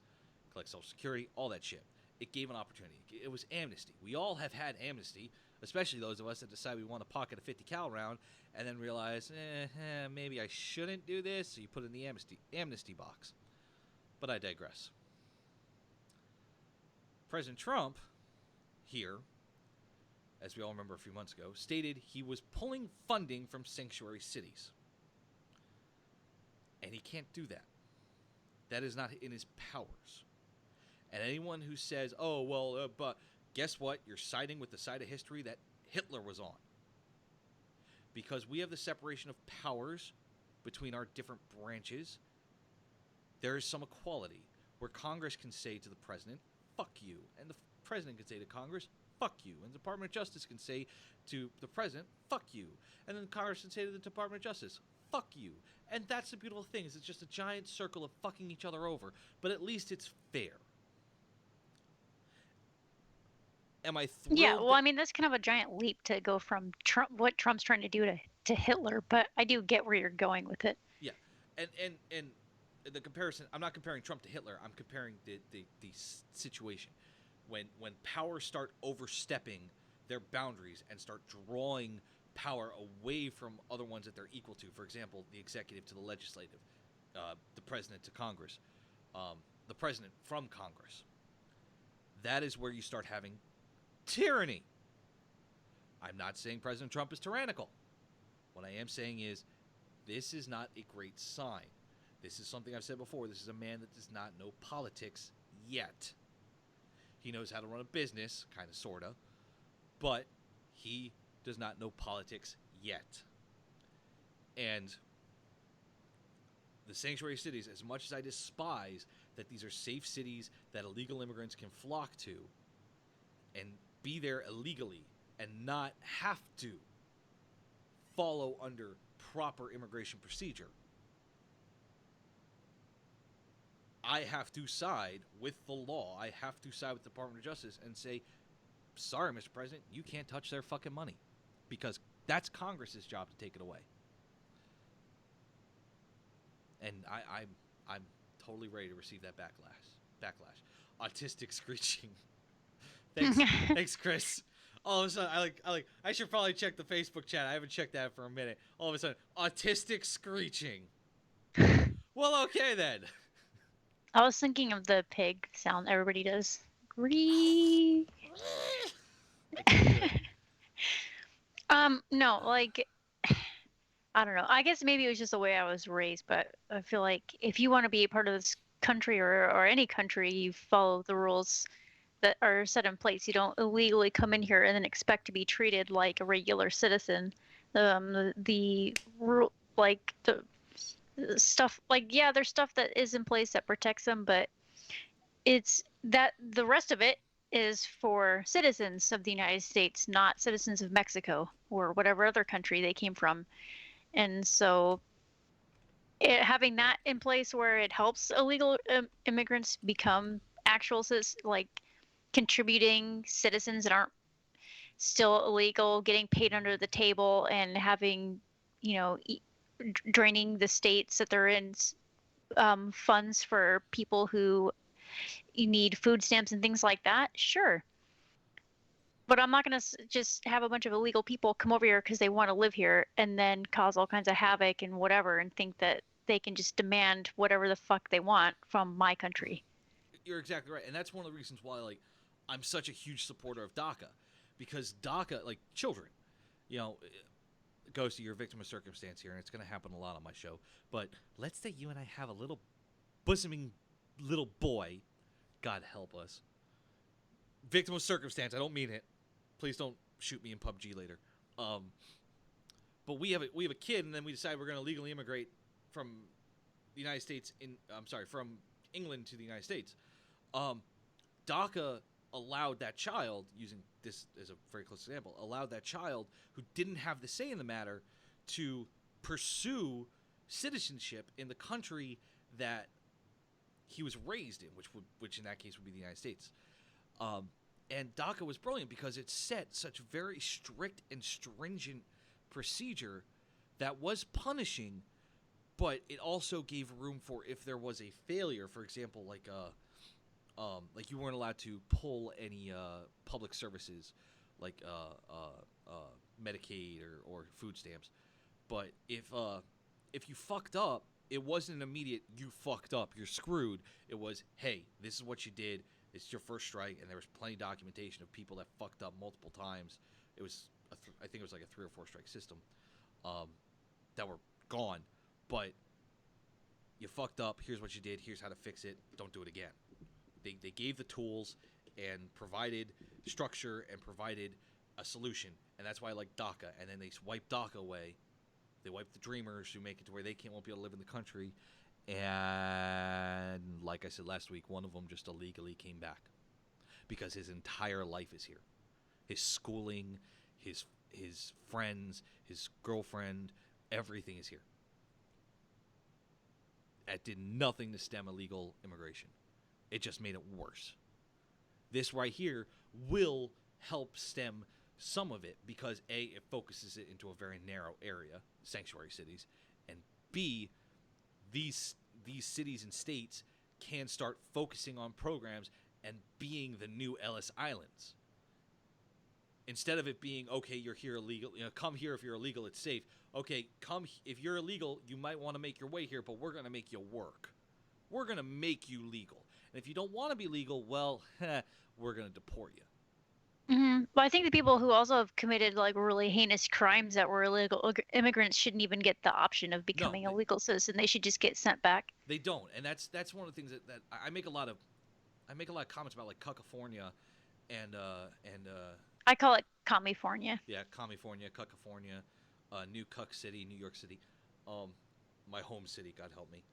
I make a lot of comments about how they like that, but the harsh reality is there's a shit ton of Republicans and conservatives in those states, and honestly, like a lot of the people, I spoke to my aunt who's in social services in New York, and some dude came through with her to go become a legal citizen. He was an illegal immigrant. He revealed he committed some crimes in Mexico. Bye-bye. And my aunt's more liberal than God. My aunt's more liberal than fucking Elizabeth Warren. Yeah, I have quite a few in my family, so I always tell them like, no politics. It got ugly once, and I'm just like, nah. But it's just one of those things of, the people exist and know the policy and the procedure and don't want to lose that opportunity, lose that chance for the American dream. But I love what the Department of Justice in California, what Justice Orrick did, because it is a blatant violation of the 5th and 10th Amendment. People are, and that's another thing about the Constitution, it's not black and white. It is an evolving document. It is not, if it was black and white, then the only weapon that would be covered by the Second Amendment would be muzzleloaders. But it's not. It's an evolving document. And the Fifth Amendment, talking about, no double jeopardy, no getting sued twice. Well, and you have to go through court with due process. These people these illegal immigrants don't get that opportunity. These cities don't get that opportunity. These mayors and officials that were told you have to fall in line or else don't get that opportunity. The minute you give an or else statement, you just violated the Fifth Amendment. And then with the 10th, I can't go further more. It protects against tyranny. It protects against a president or Congress or a judge from becoming supreme leader, God, emperor, douche faggot. Oh, wait, I'm not allowed to say that. Sorry. Tisk tisk. I know. Just go old school and open Ellis Island 2.0. Phil, I think you were listening last week. We were talking about every time we have a new iteration of something, we should just name it. Just start numbering it like that. Like United States during the Revolutionary Wars, United States of America 1.0, then Civil War 1.5, after the Civil War 1.2, 2.0.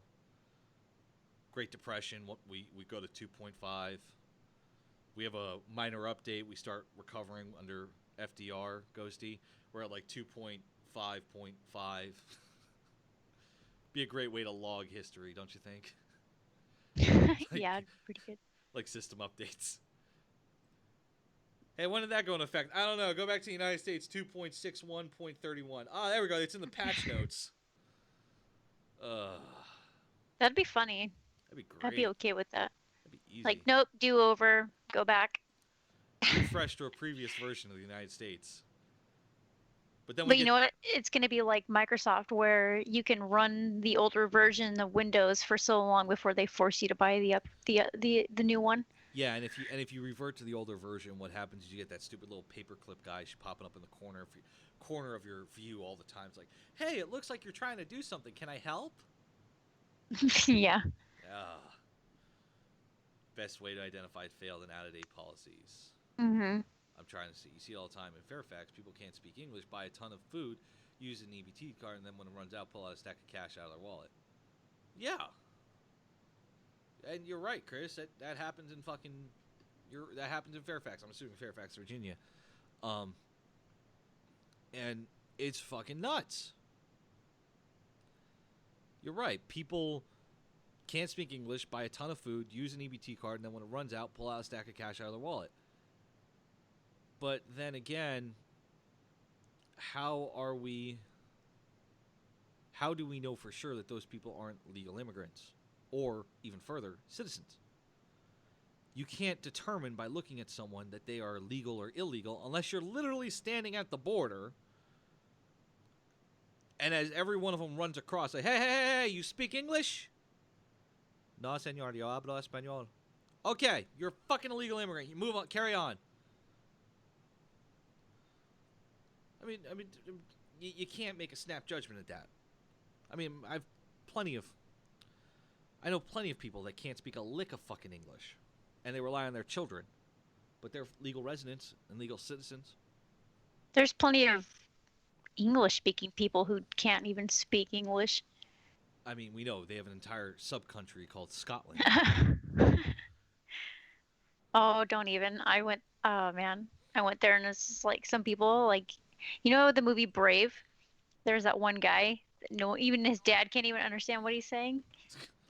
I had that, like, the cook at the army facility. I couldn't understand anything he said. One of the girls that was going through as well, she's from Scotland. I looked at her and she's like, I don't even know, and I live here. I tell you. Scotland, everybody, they speak their own form of English. Dear Lord Almighty. Okay. I'm getting off of U.S. If I keep going on government, Ghosty, I'm just gonna drink more rum. That's what's gonna happen. I mean, I'm off for the rest of the fucking week, so it doesn't fucking matter. So, but I know alcohol poisoning's not a fun thing to have. All right, anyway, moving on. We'll go to South America. Fuck yeah. Lo and behold, there's a Argentina has a missing submarine that it could be out of oxygen fairly soon. From CNN, an Argentinian Navy submarine that's been missing for nearly a week may soon run out of oxygen if it hasn't surfaced, the country's Navy says. A scenario giving urgency to a multinational search for the vessel and its 44-member crew off Argentina's South Atlantic coast. The Navy lost contact with the ARA San Juan submarine on November 15th, shortly after the vessel's captain reported a failure in the battery system while the sub was submerged, the Argentine military had said. Ships and aircraft from at least 7 nations have been scouring part of the South Atlantic for the sub.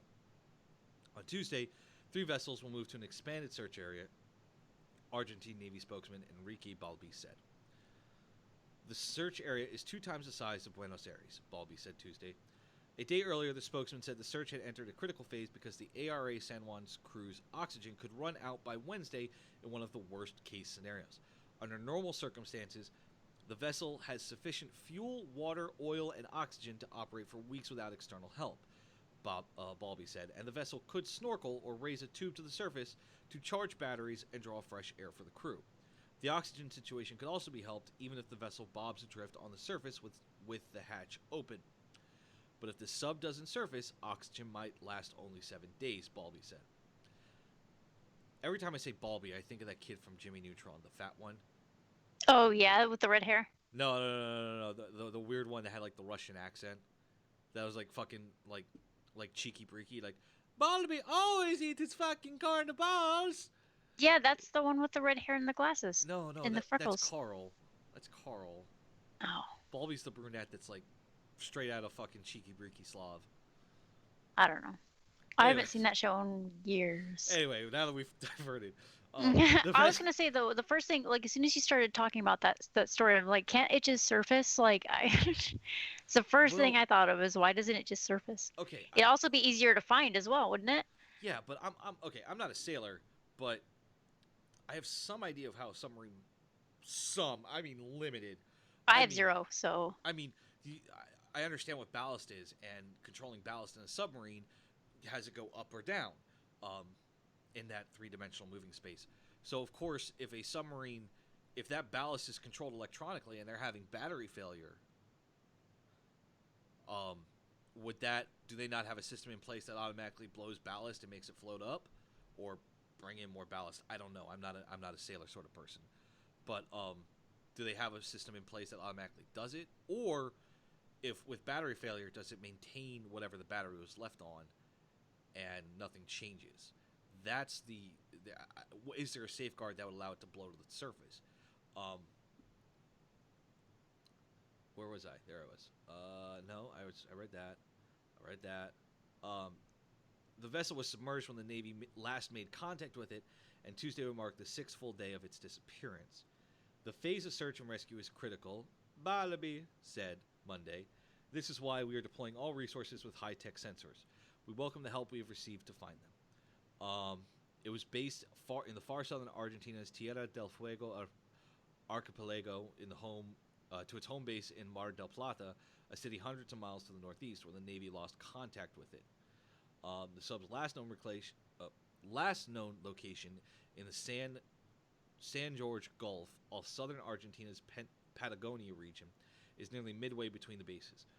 The vessel had been due to arrive at its destination Sunday.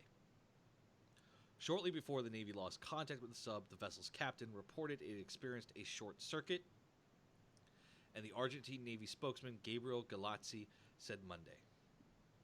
The captain was told to change course and return to Mar del Plata.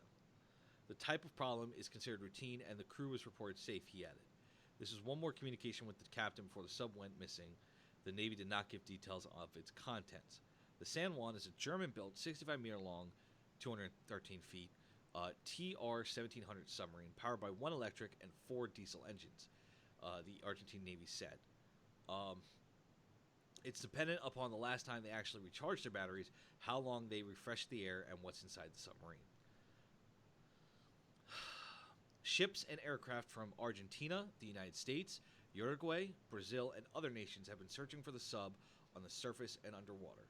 So, if any sailors are listening, and you got your bros down south, give them props from me. I hope they find this. Sub.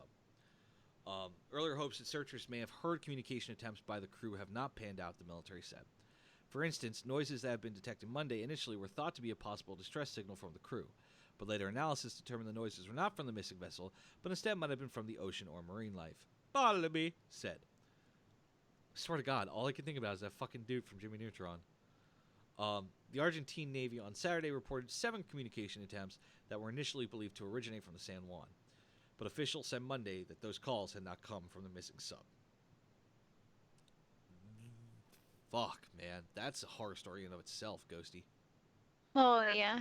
Could you? I mean, if it can't surface and you're on your 6th day of the 7, Well, it has a. I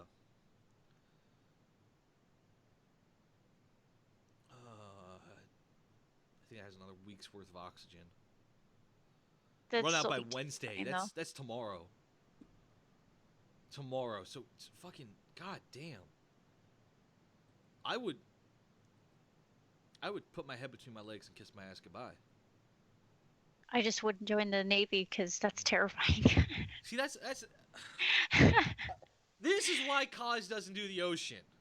Mm-hmm. Fucking submarine short circuits. Something that's supposed to be impenetrable by water when all hatches closed. And all of a sudden, a thing short circuits. Where do you escape to? Where the great white sharks and hammerheads and electric eels and all those other motherfucking things are? Yay. Ugh. I can't do water. I know, you know, sharks can smell like a drop of blood in the ocean from like a half mile or something like that away. And now I am muting Ghosty. Oh, for fuck's sake. They're misunderstood creatures. I feel so horrible, though. Because it's just... I'm a bleeding heart. I feel bad for their families, too. That's Yeah. got to be terrifying not knowing. And there's going to be a point, unless they surface and they've just drifted 1,000 miles to the west, because Argentina, I believe, is on the west coast of South America. Now that I feel like an idiot and I have to look it up on Google Maps. Help me, Google Maps. You're my only hope. Oh, it's on the east coast. So unless it drifted hundreds and thousands of miles east or over by the Falkland Islands, you know, it's one of those things of, that's a lot of fucking water. That is a lot of water. And I don't know. I just, oh God, no. No. I would lose my shit. Oh yeah, I'd probably mentally break down. Well, I don't like small spaces like that anyways, and not being able to get off it would drive me insane. I would lose my shit. Mm. Make no mistake. I would, but that's why I joined the army. You know, I'd rather just stay cramped in that Humvee.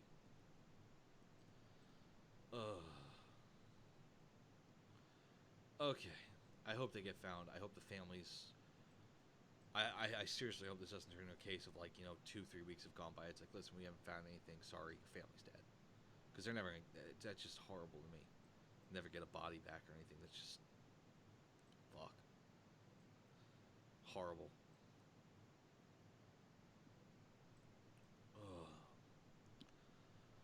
Okay. Moving forward. We've hit that time of the show. It's time to start doing some house cleaning. I am constantly bumping back and forth between Mixer, Pixel, I see. And I see Emerald. I see you there. I will talk about what the Kardashians are wearing next week. Don't worry, Pixel. I have not forgotten about the Kardashians. But we've gotten to that point where we'll going to start doing some house cleaning. As you know, we have a show every week of the night. Every night of the week. Wow. Oh, man. That rum. Those Rippets. I haven't had the rum yet today, but the Rippets. Okay. We have a show every night of the week. It's Tuesday. Of course, every Tuesday at noon, you're going to have Jose's Taco Truck with myself and the lovely Ghosty. We're also on Thursdays at noon as well. And later tonight, you have Tied Up Tuesdays with Minx and Grey Cloud. Also on Thursdays, we have Sergeant's Time with Ice and Doc Madness and Mike Golf. And they're going to talk about active duty Army community issues. I can do this. I can speak English. Fridays, we have more Words. Words. We have more freedom than you can handle on Fridays with Friday Night Freedom with Minx and Mud Puppy. Please go check it out and ask Minx about 19.1 inches and how it makes summer happy. And Saturdays, we have the most savage night of radio, Saturday Night Savagery, with Jay Reddy and Pookie. And Sundays, the triumphant return of WTF Nation's 420 friendly show, The Green Room, with Jason and Charlie. Remember, DE214 required to partake in the 420. And Mondays, we have our flagship show, the Monday edition, hosted by ICE. Feel free to join us any night of the week, and we will have something for you. Don't forget, we also have some incredible fucking guests coming up. We have, next Monday on November 27th, Dick Darth. Okay, I'm sorry. That was so juvenile of me. I'm so sorry. Dick Darling from Trees for Troops. Oh my, I'm so sorry, Mr. Darling. Trees for Troops, a program of the Christmas Spirit Foundation, provides free farm-grown Christmas trees to United States Armed Forces members in all branches of the military and their families through donations, sponsorships, grants, and the work of many volunteers. The Christmas Spirit Foundation is a 501c3 tax-exempt charitable organization that works to recognize and support the true spirit of Christmas for U.S. troops and military families throughout the Trees for Troops program. The foundation was established in 2005 as the charitable branch of the National Christmas Tree Association, a nonprofit trade association for the farm-grown Christmas tree industry. I just learned something new. There's a Christmas tree industry. Then, November 28th, David Jordan from We Got Your Six.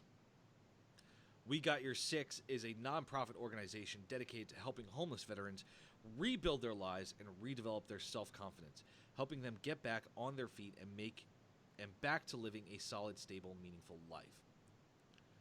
December 2nd, next Saturday, we have Lois Fernandez from CONUS Battle Drills. Every day, veterans are getting out of the military and facing a world that we don't understand and that doesn't understand us. We are faced with challenges that we were completely unprepared for.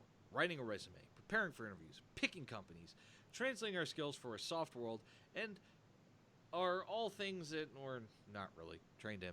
So, CONUS Battle Drills is written by a combat veteran for combat veterans to help each other grow in the areas of corporate employment, fatherhood, being a husband, and taking care of your mental state. I don't pull punches. I'm not surgical in my approach. I will not coddle you.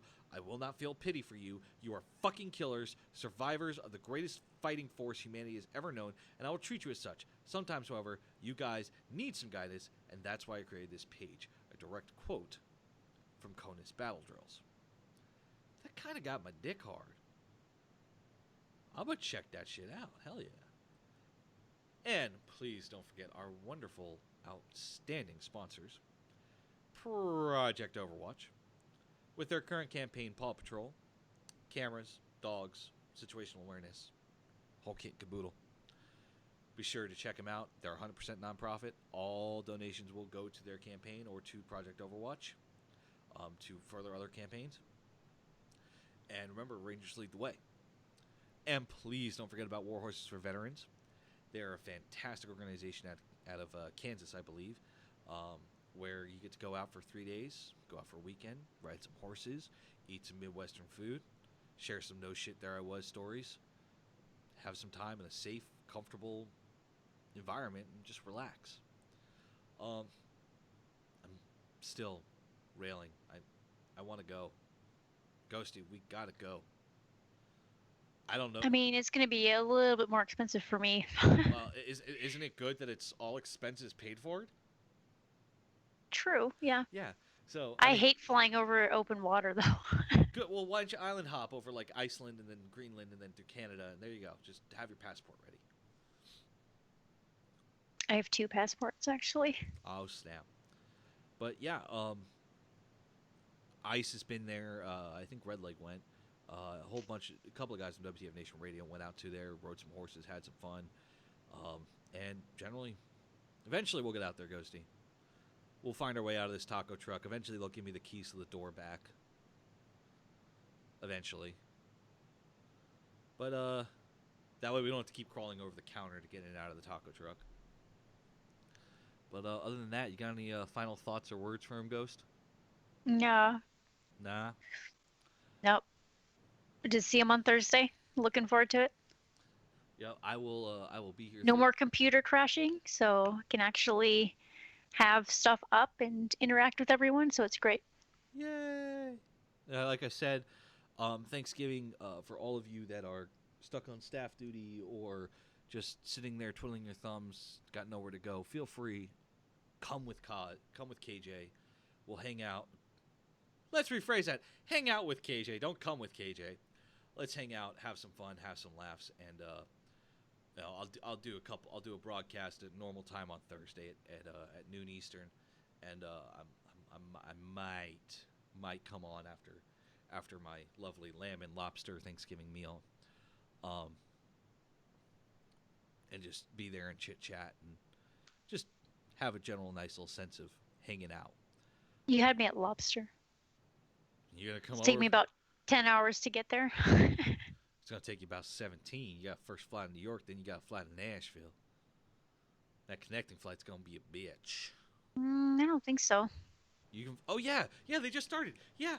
British Airways just started. They started having connecting flights from Hereford, not Hereford, Heathrow to Nashville International. Ooh. This makes it so much easier. Other than that, it's been great. Lamb's okay. It's like, I don't know. It's one of those meats that is, it's an acquired taste, and I'm okay with it. It's just, if somebody tries to put mint sauce on my lamb, I'm gonna slap them out of the house. You just want some of my lobster. I feel you. I do. I wish there was a Red Lobster over here or something similar.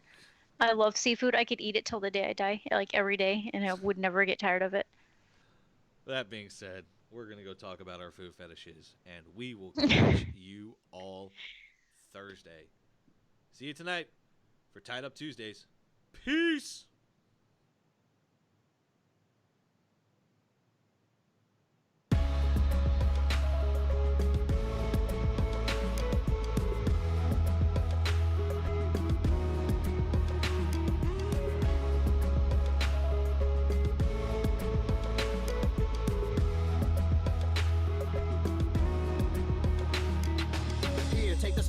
Tell me what it is to see when you look at me. Deep into the photography, I don't really need your sympathy. Just tell me your thoughts. Have I got what they got? And is it a plot done for naught? Am I not like you because I do what I do? Who knew that I could lose a few of you cause I bleed blue? But it's true, I know cause I see it every day as I work and I sleep the day away. Like you I have pain and like you I have fear. Can I pay all of the bills and still make it through the year? Will I make it home alive? Should I pray to the sky every day and every night? Will I hold you by my side? But in the public eye, I don't even have a heart. A robot of the system moving only when I'm told to start. Rip apart my art, I'm strong like a flower blooming. You got it all wrong, I know I breathe, and like you see, I see. And like you need, I need. And like you bleed, I bleed. Don't treat me like an object, I'm tested and proven. Mind, heart, and soul, I'll always be a human. Like you breathe, I breathe. And like you see, I see. And like you need, I need. And like you bleed, I bleed. Don't treat me like an object, I'm tested and proven. Mind, heart, and soul, I'll always be a human. Call me a vet like a soldier. Green beret, 21 gun salute, don't wanna see today.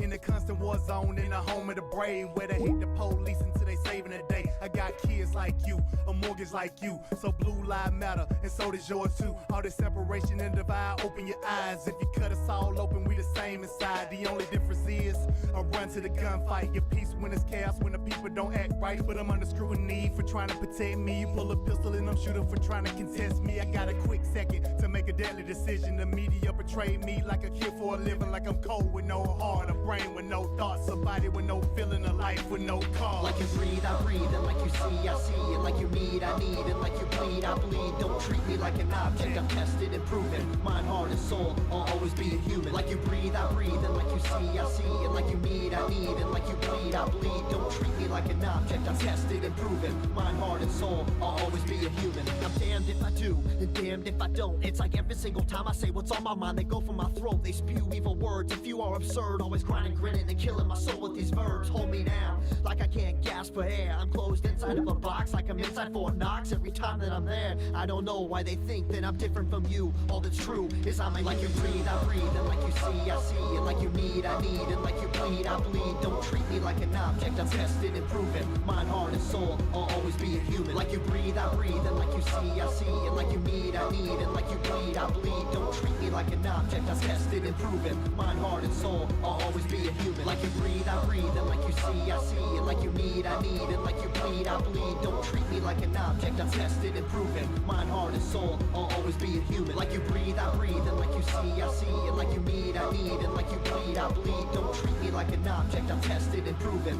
Mind, heart, and soul, I'll always be a human.